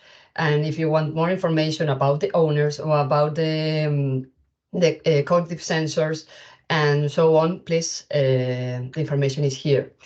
For example, here we are seeing the CAP innovations, the open source cognitive automation platform, and the open data. And about the educational innovation, that is one of the news here. We have the PHAP, that the PHAP network initiative aims to create a collaborative platform for industrial digital innovation hubs in the process industry, of course, and it builds upon the DIH for industry success using the best services taxonomy for efficient information exchange. And finally, the 6Ps digital transformation assessment model that assesses digital maturity and aids in Industry 4.0 strategy development, focusing on 6 different pillars and their 6 dimensions, each with 5 maturity levels. This is a very complex study, but with amazing results here in CAPRI project. Cristina, next slide, please. Thank you so much. All about the business models in the process of developing these business models for each of the key exploratory results, apart from the internal analysis that we have already done, such as, for example, the Canvas business models and market analysis. We have worked with a new business tool developed by one of our technology partners, Core Innovation. And the tool's name is the Profit Simulation Tool. And this innovative tool has been deployed to assess the profitability of the CAPRI business model results, innovations, and simulate the exploitation phase. So here, Core Innovation with all the owners of each of the key exploratory results analyze these three pillars. The key activities to perform to deploy the solution is rated with a cost structure. The second pillar is the key resources needed for the key activities related, of course, to the cost structure. And finally, the revenue streams and pricing elements for each of the solutions that is related with the revenue structure. An amazing tool here too. Next slide, please. Well, exploitation is one of the fundamental aspects of this amazing project, but we must not overlook the potential for integrating these innovations in other industries. Therefore, we also analyze the replication areas, and in this regard, we follow the following methodology for deploying the CAPRI project replication plan, which consists in these three phases. The first one is related with analysis of companies and contacts, that here we have searched for multiple manufacturing companies that belong to the sectors involved in CAPRI use cases, and others such as glass manufacturing, and the wastewater treatment sectors that are very they have very related needs as the use cases that we have in CAPRI project. The second one was the analysis of media and questionnaire development to extract the maximum possible information about these new companies and contacts. Personalized questionnaire surveys have been deployed for each sector. And the third one, it related with the diagnostic indicators that, in addition to the questionnaires for the replication analysis of the target sectors of the CAPRI project, we have done a stakeholders analysis and a Canvas business model tool. And this helps us to know how to manage and engage the stakeholders of the two different industries and to define the business model for the implementation of the key exploratory results in them. I am talking about the glass manufacturing and the wastewater treatment sector, as we will see later in the slides. The next slide, please, Cristina. Well, here we have the replication area in the CAPRI sectors, in the steel, pharma, and asphalt sector. Here we have done a market contrast in terms of production plants in the European level.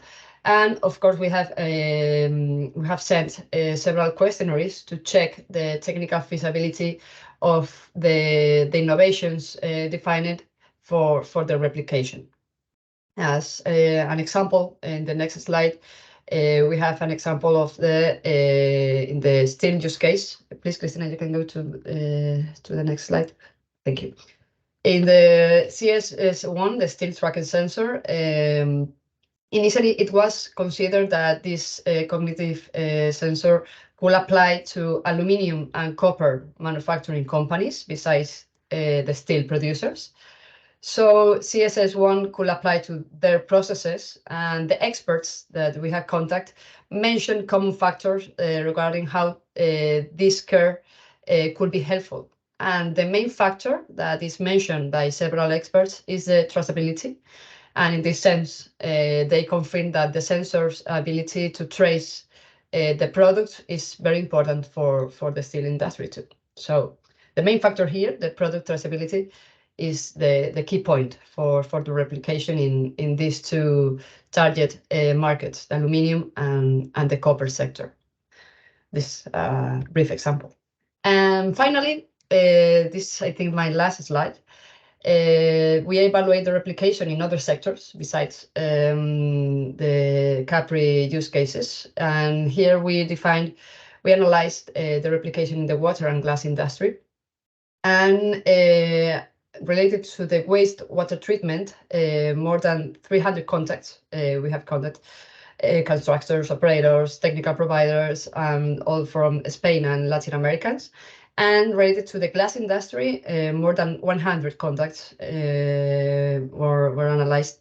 And the flat in the sector that we applied was the flat and containers bottle glass manufacturing from Spain and Europe. And finally, we have done a market overview to contrast the replication analysis. And that's all from my side. And if you have questions or doubts, please tell me whatever you want. Thank you so much. Thank you very much, Laura. I don't know if there is some questions. We can pass to the SPIRE explanation. I think that Bruno will talk. Hello, good morning, everyone. Good morning. Christian, will you show my slides, or you want me to project? No, show your own slides. Okay, so just a minute, please, so I can get this going.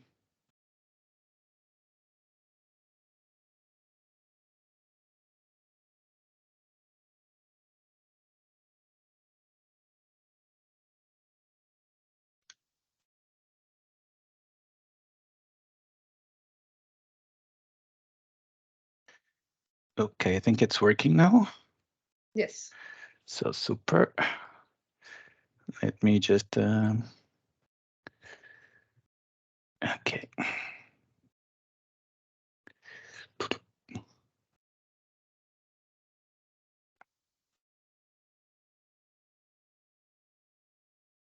Okay.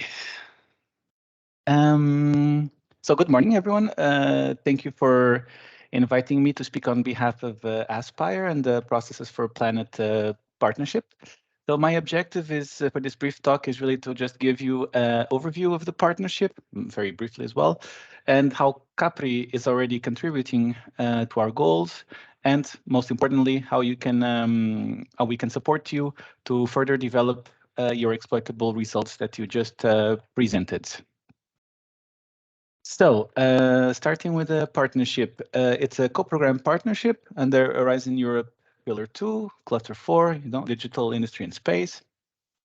It is a continuation of the SPIRE public-private partnership under which CAPRI was funded. And the Processes for Planet, the current partnership, is based on a memorandum of understanding signed by the European Commission as the public partner and Aspire as the private partner and representative of the process industries. So in the memorandum, they see pledged 1.3 billion euros in funds for the partnership-related calls for the period 21-2027, so for the Horizon Europe. And this amount is expected to be matched by another 1.3 billion in investments from the process industry itself. So the partnership is based on a self-assessment of the current state of the process industries in Europe and a definition of a vision of where it wants to be in 2050. So we call this the Strategic Research and Innovation Agenda. We have three major challenges: high impact on climate, linear use of resources, and global competitiveness of our industries. So in response, we propose a vision of net zero greenhouse gas emissions, a near zero landfilling and water discharges by 2050, and growing competitiveness through innovation. So the agenda puts forward 14 innovation areas, which are in turn broken down into smaller, more detailed 36 innovation programs. And these innovation programs are actually the basis of the Horizon Europe work programs and individual calls for Cluster 4. So like when you see the call for the partnership, it is partially coming from our strategic agenda. and then of course from negotiations that are had with the Commission. So our agenda also puts forward the ideas of first-of-a-kind plans and hubs for circularities, and these are forms of bringing all the individual project outcomes into a tapestry of innovations that can be tested in industrial demonstrators at scale, and which can also showcase the economical, environmental, and technological viability of what we're trying to do here. So I would like to bring CAPRI into this framework to highlight the Processes for Planet as a potential outlet for you as project partners and innovation owners, so that you keep developing this industry 4.0 digital process control technologies in very important sectors. So your work has already contributed greatly for some of the partnership objectives, and I would just like highlight three. Like one is just designing processes for maximum resource efficiency and circularity. Two, moving towards commercially viable, climate neutral and circular industry solutions. And three, fostering new skills and jobs in the European industry. So in this sense, I really would like to encourage you to keep an eye on future Processes for Planet calls on the Horizon Europe, as they really might provide you with the support you need to take your exploitable results further. Meaning, at least we hope, like full-scale deployment and perhaps even commercialization. So one call for 2024 that might be of interest for you is a Twin Transition 0138 on the enabling hubs for circularity. And that call is actually specifically asking for digital tools, sensors, and modeling to support waste sorting and upcycling. So I think what you're doing here would fit this pretty well. And then we will keep having Processes for Planet calls for 2025, 26, and 27, but these are still under discussion, but you should definitely also keep an eye on this, because I'm pretty sure that the aspect of digitalization will be cross-cutting in many of those calls. In case you have higher TRLs coming out of the project, or you think there's potential for that, so like 7 and above, you can also consider the Innovation Fund. And here I'm really proud to announce that Aspire is launching 2 new projects that aim at consolidating a pipeline of innovations from Spire projects to the Innovation Fund. So one of those projects is called To Deploy, and it's seeking to support the innovation owners of these projects to apply to the Innovation Fund through, and Aspire and other partners will basically be providing some capacity building and limited support in preparing those applications. So this project starts in January, so in a few months. If you think there's potential for you for CAPRI or for some other innovation, do not hesitate to contact us. If you meet the conditions, we can definitely include you in the pipeline, and you might get some support in taking this innovation forward to the Innovation Fund and eventually commercialization. So now I would just like to finish quickly with a few words about Aspire and how you can get involved. So, as you know, we represent the 10 process industry sectors. We have more than 180 members from 22 countries in Europe, from like the wider European region, including from industry players to research and innovation organizations. So what we do really is we provide a voice to our members in shaping the topics of Horizon Europe, published under the Process for Planet partnership, but we also give them an advantage. So as an example, out of the 27 projects funded so far, 74% of them were coordinated by Aspire members. So that's quite a number. In terms of funding, like Aspire members received 32%. So that was around like 100 million euros of the grants disbursed so far. So that's for 2021, 2022. And the average grant per project Aspire member was like 850,000 euros, which is about like 1.7 times higher than the average grant received by non-Aspire members. And keep in mind that as the partnership evolves, we still have about 800 million euros of European Commission funds that are to be allocated into our calls until 2027. So there's still a lot of opportunities, and engaging with us will definitely increase your chances of accessing those funds. So when we do all of this, like with our internal working groups, we advocate with the commission and we provide tools. So I will be happy to give you any more information that you need for this. And thank you very much for inviting me for the meeting. And that's it. That was my presentation. Thank you very much to you to present the Inspire future during this final conference of the CAPRI project.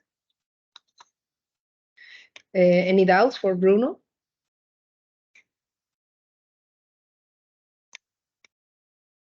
Oh, it's okay.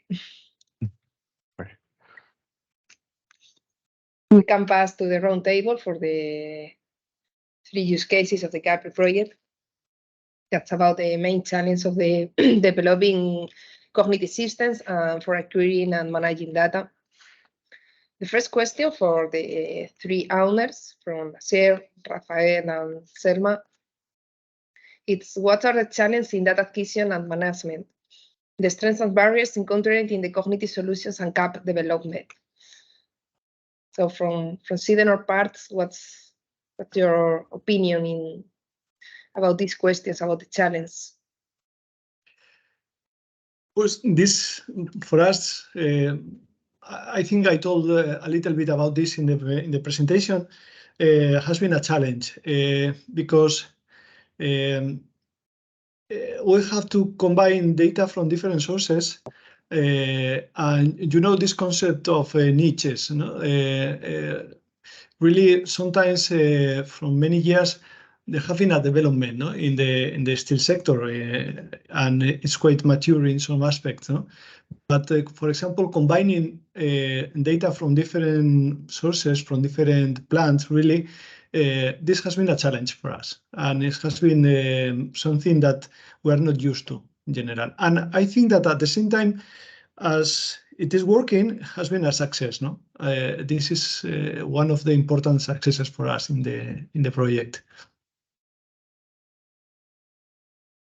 And maybe another aspect, we will talk about it maybe later, but is the cybersecurity concerns. In general, these concerns are getting more and more important in industry, and at least in our company. So it's more and more difficult to get all these things working. There are more things that you have to solve. Yes, that is very important in this moment, the cybersecurity of the data, because we can share the data where we want and for the people that we want. In the situation from AFAS, the asphalt use case? Maybe in our case is different. It's true that there are different issues and so on, but the main barriers is that our asphalt plants are usually located, let me say, in the countryside. So we have difficulties, for example, to the connectivity of these asphalt plants, and also we have the main problem is the connectivity, obviously, and also on the other hand, we have another problem that many times the factory is the manufacturer of the factories of our asphalt plants is a manufacturer that doesn't want to collaborate, for example, in this kind of project, or to get the data from the SCADA and so on. So from one hand, the barrier of the network connectivity, and from the other hand, the barrier of the asphalt plant manufacturers. So this is the 2 main barriers that we have mainly. Yes, about the asphalt plant, it's in a small village that the internet is not available when you want. Yes, the connectivity is very bad because we are in the countryside, and then we have many. This is because it's true that we are talking about cognitive solutions and so on, but the cognitive solutions need data no? One input is the data. The problem is if there is problem on the connectivity, maybe many times we don't receive the data, so the community solution cannot work correctly, no? So it's a big barrier.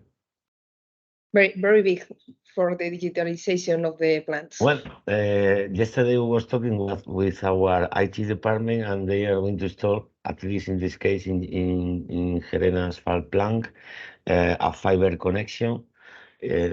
We will pay to the operator and so on, because regarding the connectivity in our asphalt plant, in this case for this project, I think we tested with 3 different operators since the beginning of the project. And now we are going to install, finally, a connection by optical fiber, no? I think is the correct name in English, to improve this connectivity, because really it's not only for the project, it's even for the asphalt plant, because there are offices, there are many people working there. So yes. It's important to have a good connectivity for all. Thank you, Rafa. And from the pharmaceutical sector? So there are many challenges in pharma regarding this, especially the outdated data interfaces. Each piece of equipment has a different protocol. There is no standardization for that matter. So this meant for us, in order to establish this communication between cognitive automation platform and each and every device, this meant a separate data interface we needed to design ourselves to find the best way, then to check robustness.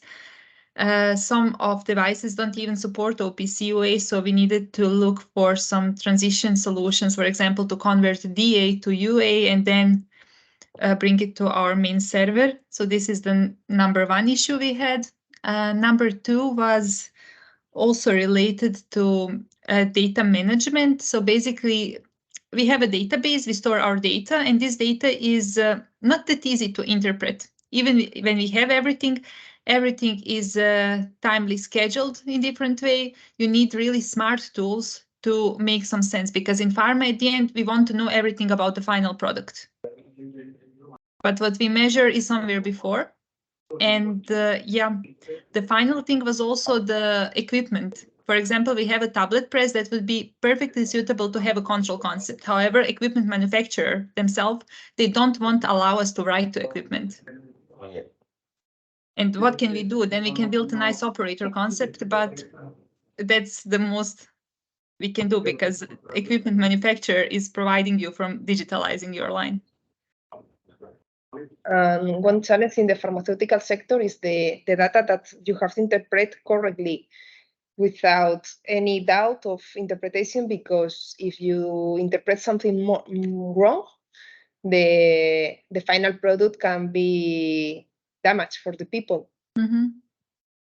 Yeah, also validating everything we are developing and then bringing it inside of the regulations. Maybe someone from AMS could say something a bit more about this.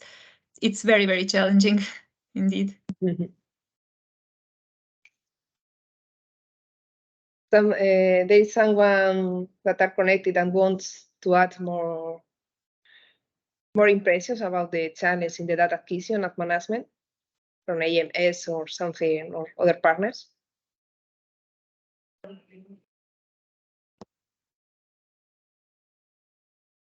I would say that this, at the same time, this is a critical part, no? For this project and for many of the projects, really. So for many of the industrial projects. So this is the big problems of the digitalization of the plants. Yes. Many times we talk about EA and machine learning and so on, but the first thing you need is good data, no? And in many industrial conditions, getting good data is not so easy. Or getting enough good data is not so easy, no? Or even getting a good connection between good data is also a challenge, no? Yes, to receive always the data without lose data in the middle. Mhm. Because if you No, receive the data, even the quality of the data, no? Because many times we have a sensor, the sensor after 1 month is broken, it's not working correctly, it's not calibrated. Yeah. So maybe it's sending one data that at the end is not the correct one. So also is this is a problem.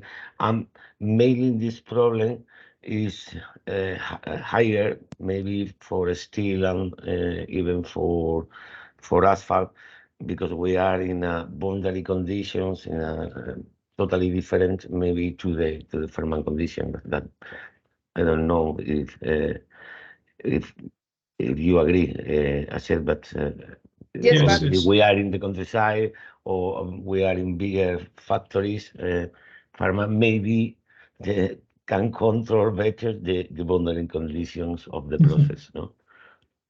yes, but Yeah, there is but in fact, just wanted to add that as for the quality of the data, at the end, as you mentioned, Christina, is the quality of the product, and as the pharma is so regulated industry, then we have to somehow implement it to our quality system or this GMP regulations and so on, which makes it really, really challenging. That's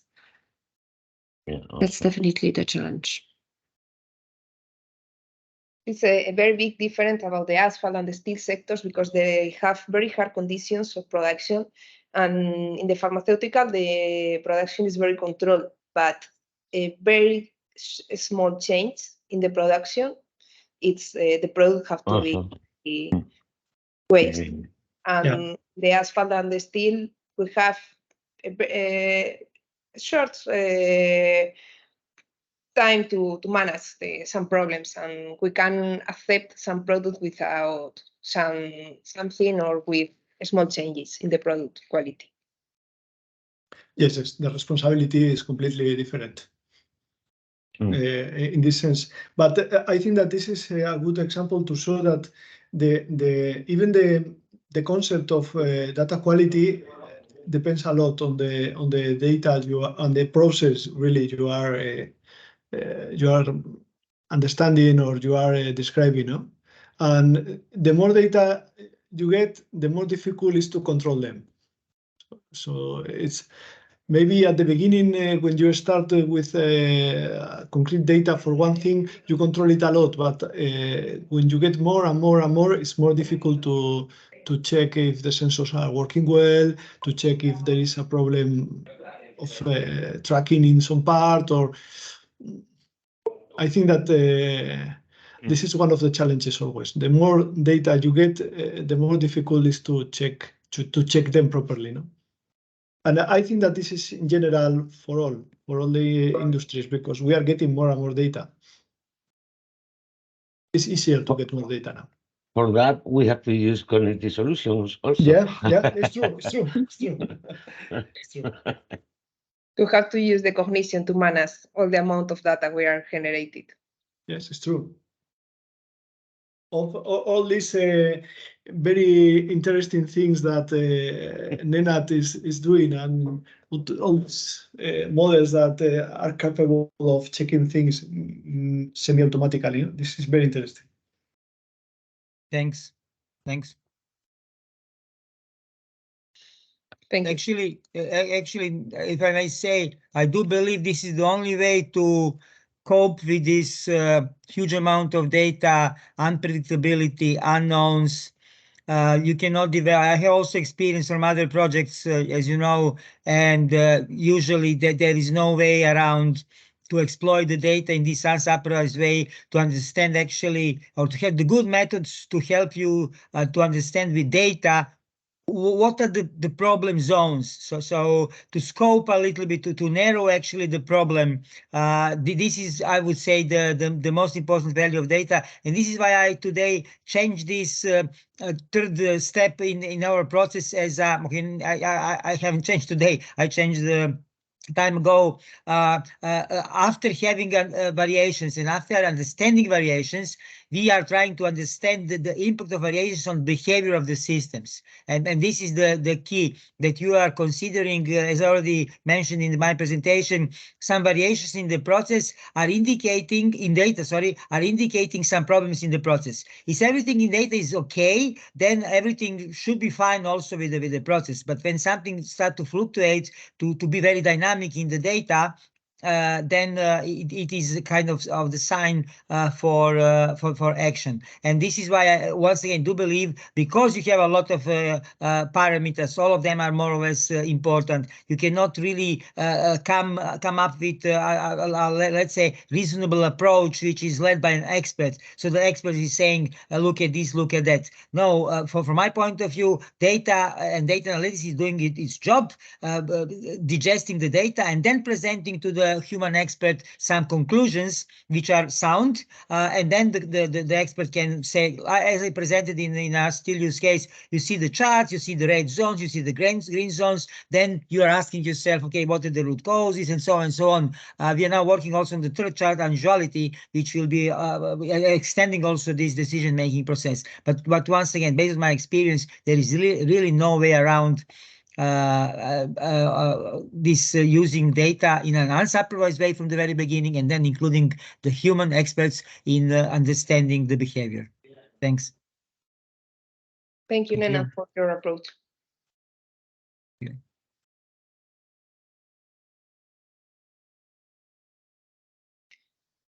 We can pass to the next question.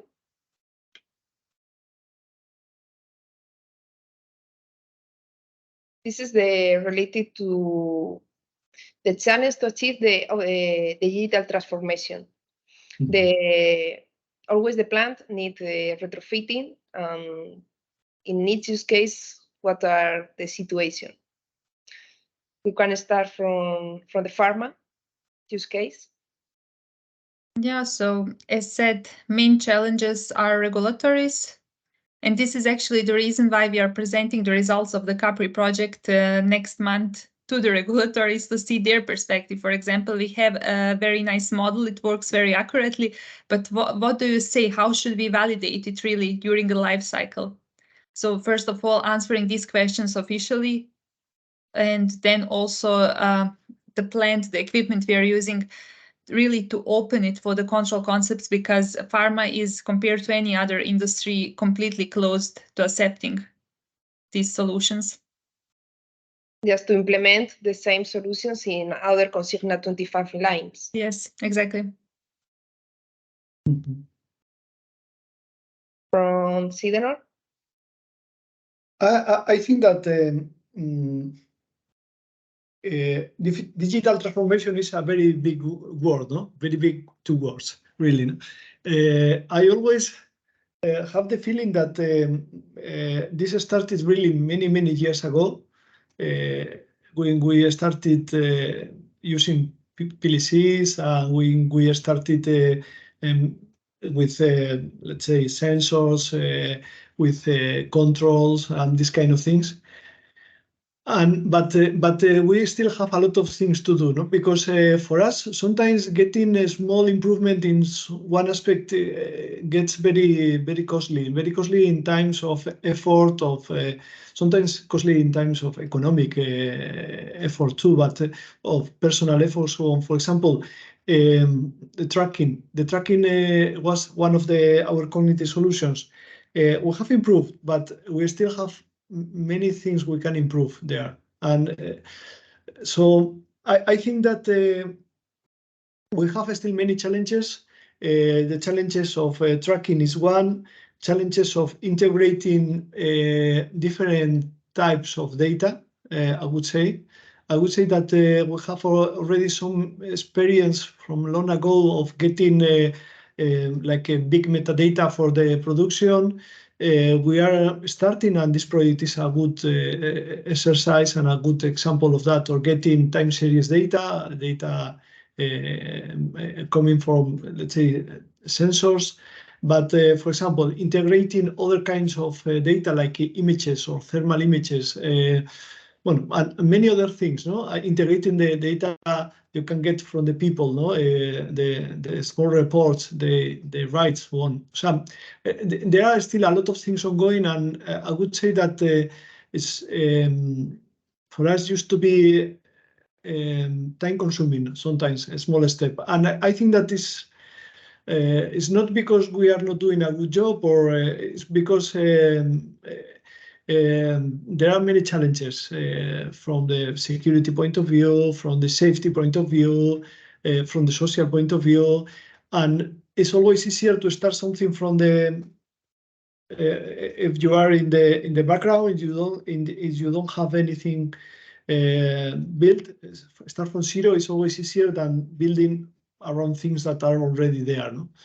So this retrofitting part, I think that this in some cases is important. No? We didn't make big retrofittings in the project, but I think that we made something, and it's something that is in general challenging for us. Yes, the STEEP plan was very prepared to obtain data, so the retrofitting part is not very big to the digital transformation of the plant.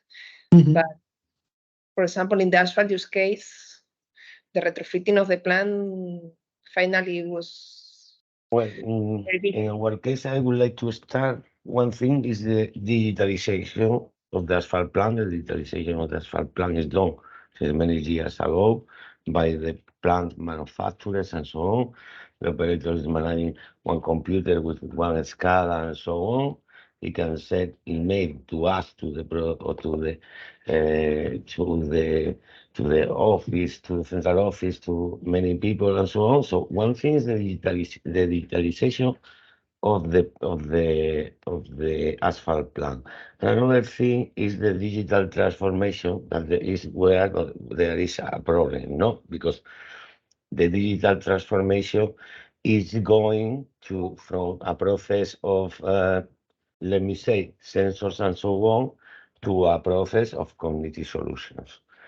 In my opinion, cognitive solutions, different tools, no, like AI, deep learning, like in our project, no.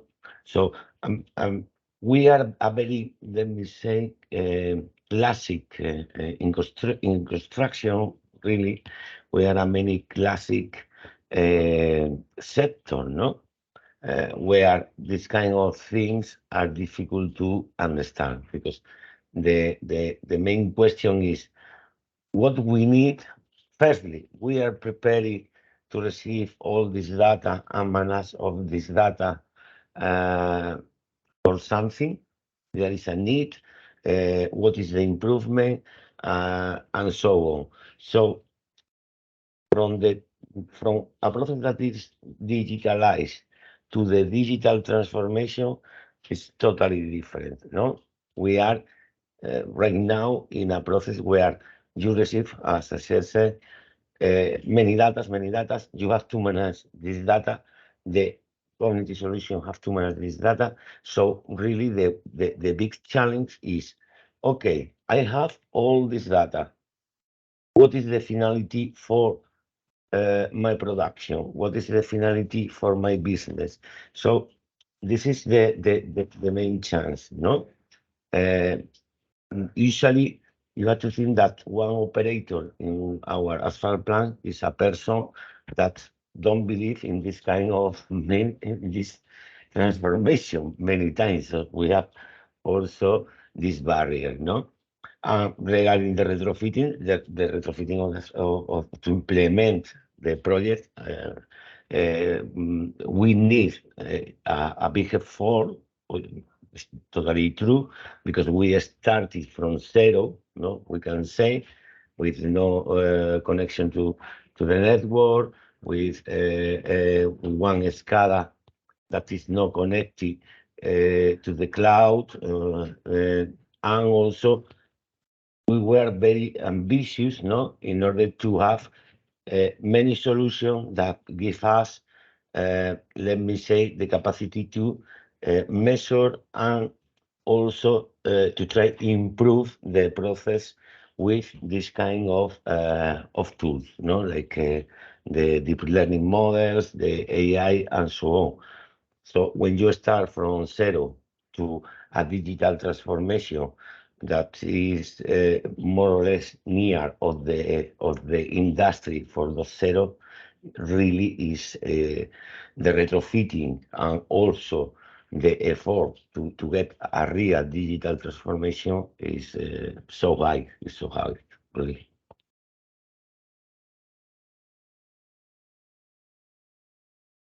On my part, nothing more. Thank you, Rafa. Very well explained. That in the asphalt use case, the changes in the plant have been very big. In Yeah. the beginning, we don't have any data But- in our laptop, and in this moment, we receive the data in real time. We receive data in real time. That's totally true. And even we have the capability to manage and to check in the CAPRI platform any data, because it's also a flexible platform where you can select what you want. The knowledge that that the asphalt that the CAPRI platform gives you is huge, because you know perfectly the composition of the asphalt, the composition of different parameters that can affect the quality of the asphalt. So in this case, as you say, is Very big it's change. important. The jump is important.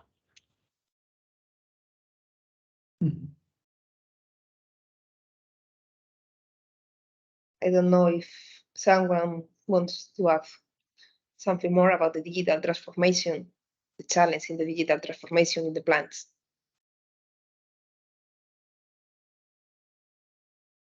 We can pass to the next question for our owners that are related with the question before, that the main improvements of the project in your plants.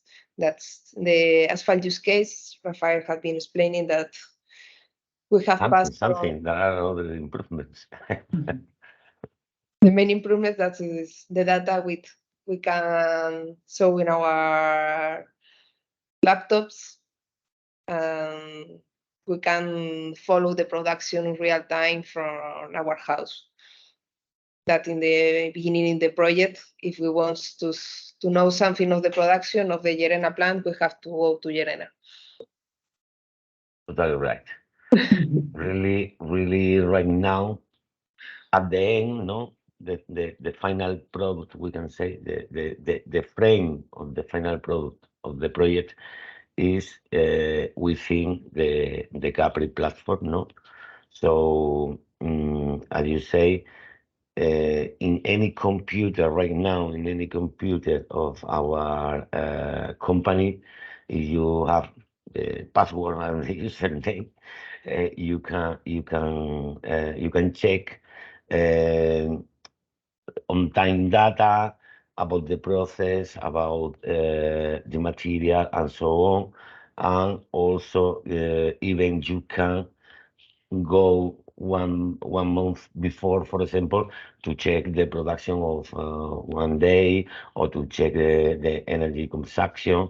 So imagine that, because when we have in our case, when we have a problem, let me say one problem, for example, on the quality of the product, we don't know really at the moment. Maybe when the asphalt is on the road, the problem can appear 1 month later or 2 months later. So right now you have, with CAPRI Project, you have the possibility to check what happening when I was producing this material that now on the road is a problem. Okay, the quality of this product is a problem.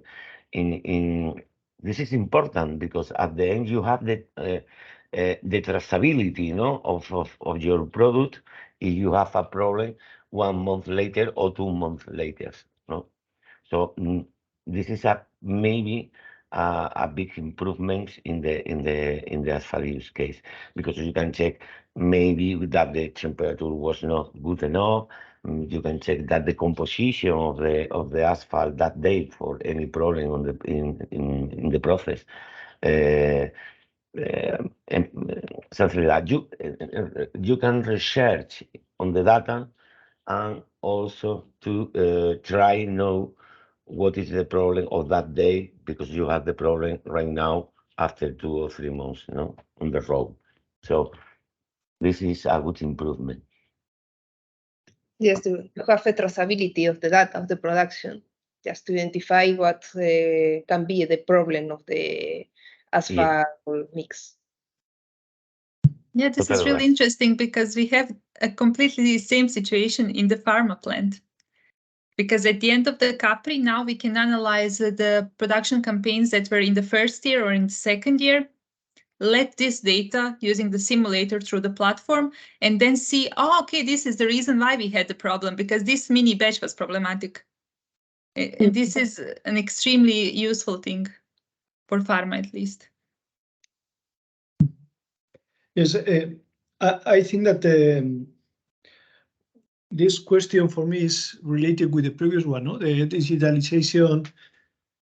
transformation, no? Maybe sometimes when we think in digital transformation or Industry 4.0, you start thinking in a big thing, no? In a big platform, having everything there and so on. But this is something you cannot do in one step. You cannot do right away, because you need many small things in the middle, and some of them are not easy. You have to connect them, at least in our case, and some of them are not easy to connect. So I think that the main improvement of the project for our plant is that it has been a very good showcase to show the potential of this kind of work, the potential of connecting data from different plants, but of connecting data from different, not only sources, but also different products, really, different types of products.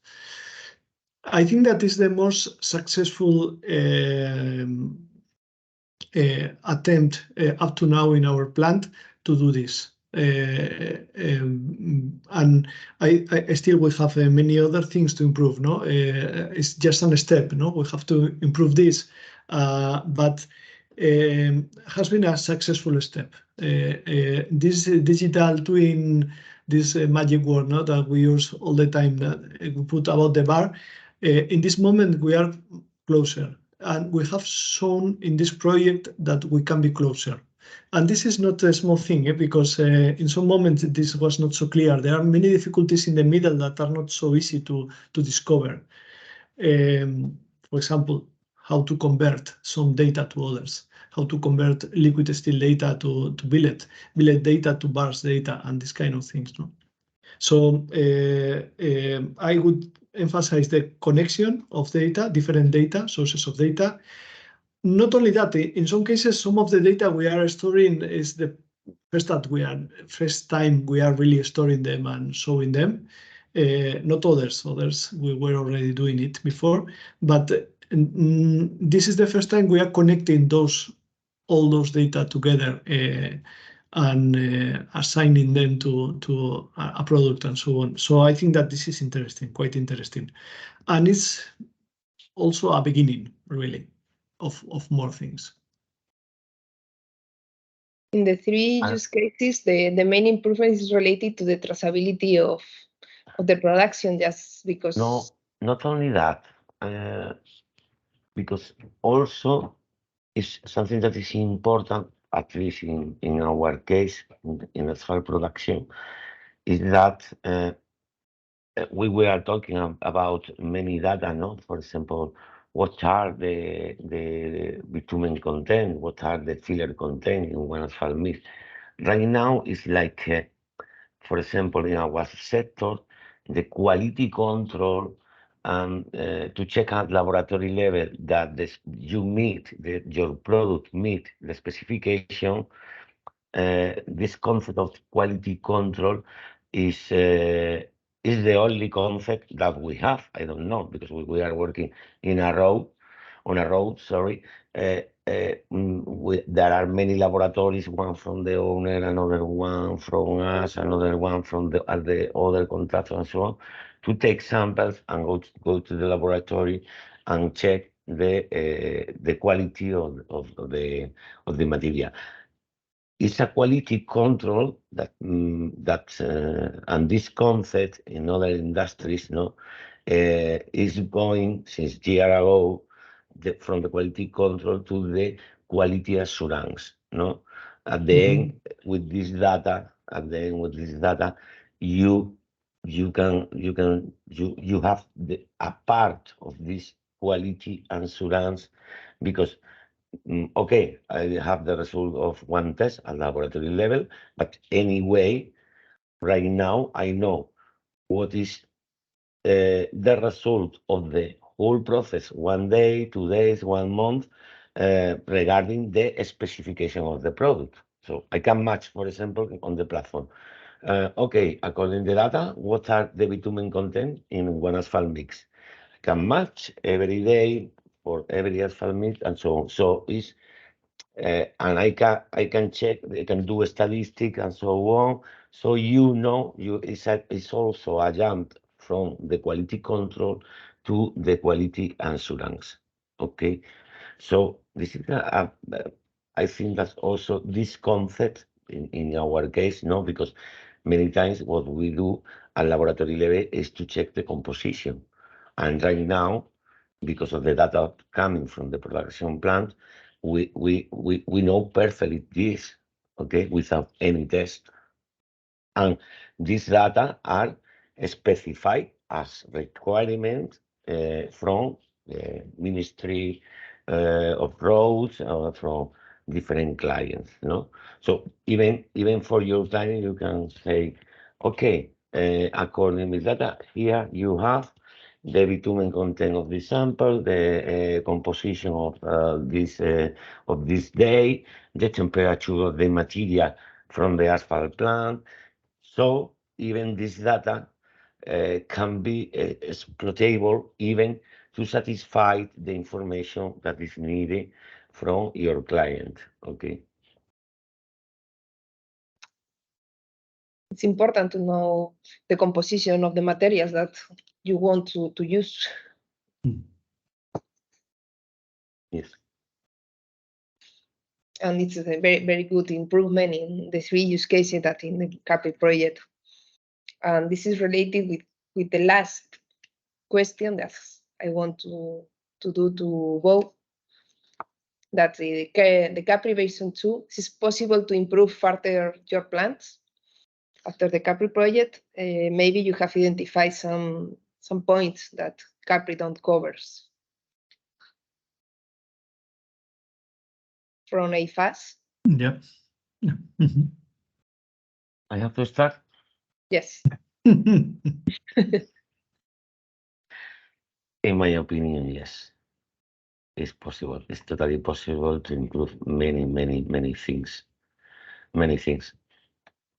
Not only about the cognitive solution that we are developing this year, but also in really improve the process in other sense. Maybe regarding our project, for example, obviously we need, sometimes I think that we need an improvement, for example, with the sensor. Right now we have prototypes, the sensor that we are developing, but what happened now? We need industrial sensors that support the hard conditions that we have, for example, in the asphalt plant. And also regarding other cognitive solutions, even we have to go in deep, because many times you have to improve the algorithm, many times you have to take a lot of data to improve the solution, in fact. So in this regard, yes, even right now, this is a part of the possible improvement on the asphalt plants. But as you know, right now in Europe, every industry is going to the reduction in CO2, the circular economy, and so on. So in this regard, for example, our process, even the asphalt plants and the solutions, in order to increase, for example, the capability to recycle materials and so on, is to we have a big field, no, for many improvements in the asphalt plant, not only for cognitive solution, but also to improve the process in itself, no. I don't know, for example, in steel, you have also this capability, because, for example, when we are using RAP, reclaimed asphalt pavement, for example, we can use only right now in our process, for example, as a maximum 30%, for example. But however, there are some asphalt plants that can use 60%, for example. Only changing one part of the process that is related to the drying and heating process of the aggregates, no? Because the problem really is that we can heat the aggregates, but the wrap material has to be going to be missing in weather conditions, no? So it's cold. The problem is that we need to heat a little more, for example, the wrap, in order to have a final material with a good temperature. If you have a lot of wrap, the problem is the temperature, the final temperature of the product is going down, and the quality of the product is not good enough. So really, there are many improvements, and also really our sector, in fact, is going to obviously to the reduction of CO2, to recycle more and more materials and things like that. Even the problem that we have right now is that the raw material that you have from the old asphalt roads is in our quarries, you know, or it's landfill, because we have quantities, and it's impossible to reintroduce 100% of this material in new asphalt mixes. That's totally impossible. This is the ideal situation, no? That we can recycle all the material from the roads to in new asphalt mixes. And even if we can do it without bitumen, because bitumen is coming from other countries, better. But really, this is the situation. We are producing a lot of RAP, and we can know the capability, the industry of the asphalt industry have no capability to recycle 100% this material. So any improvement regarding our asphalt plants, industrial solutions, cognitive solutions, and so on, can be further developed. I agree with, even if the industries are different, of course. I agree with Rafael. Rafa, the environmental aspect or the emission aspect is getting stronger and stronger in our research, no? The direction of the company, no? Not the company, the sector, still sector in general. And for us, this will be, if digital transformation and so on was the big challenge at the beginning of CAPRI, or before starting CAPRI, in this moment the big issue is the emissions, the CO2 emissions, and the decarbonization of the industry for us.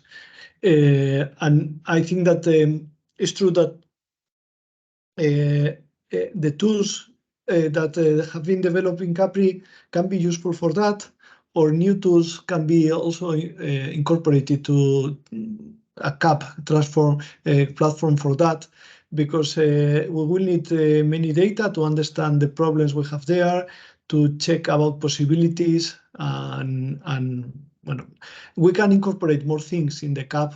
For example, we didn't include the thermal treatments that we are not using for all the steels, but we use for some of them.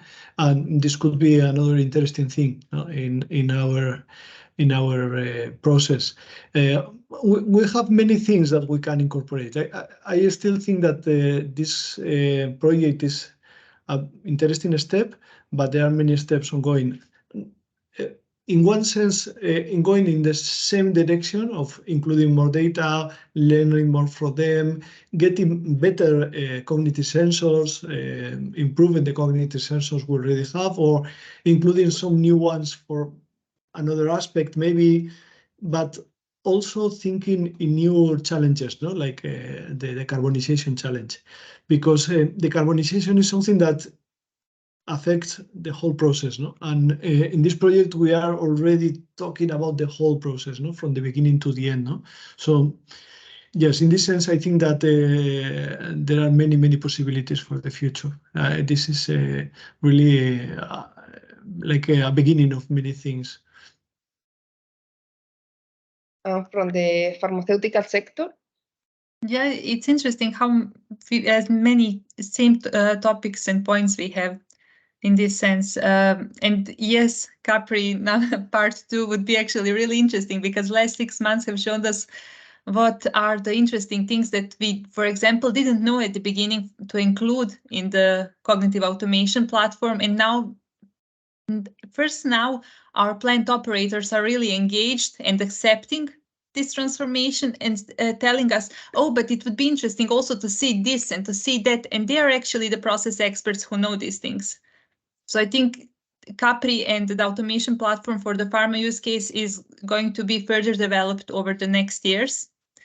Also, for example, I showed you this video with conveyor belt. This is completely new measurement device for us, but now when we have the automation platform, we can immediately take the data and then just display them in CAP in a straightforward manner, because it's so easy to use. And this is something definitely that we are going to use within the company in the future.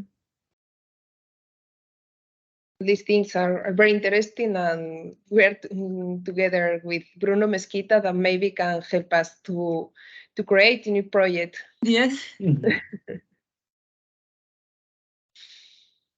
Thank you very much to all. We don't have more time. We have to close this final conference of the CAPRI project. I don't know if someone wants to add something more. Short questions about this final event of the project.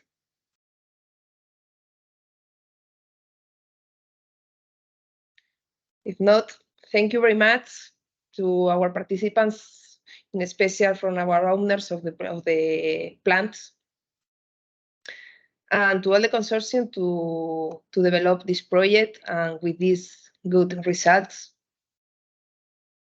Thank you very much, and see you in the final review with our officers. Thank you.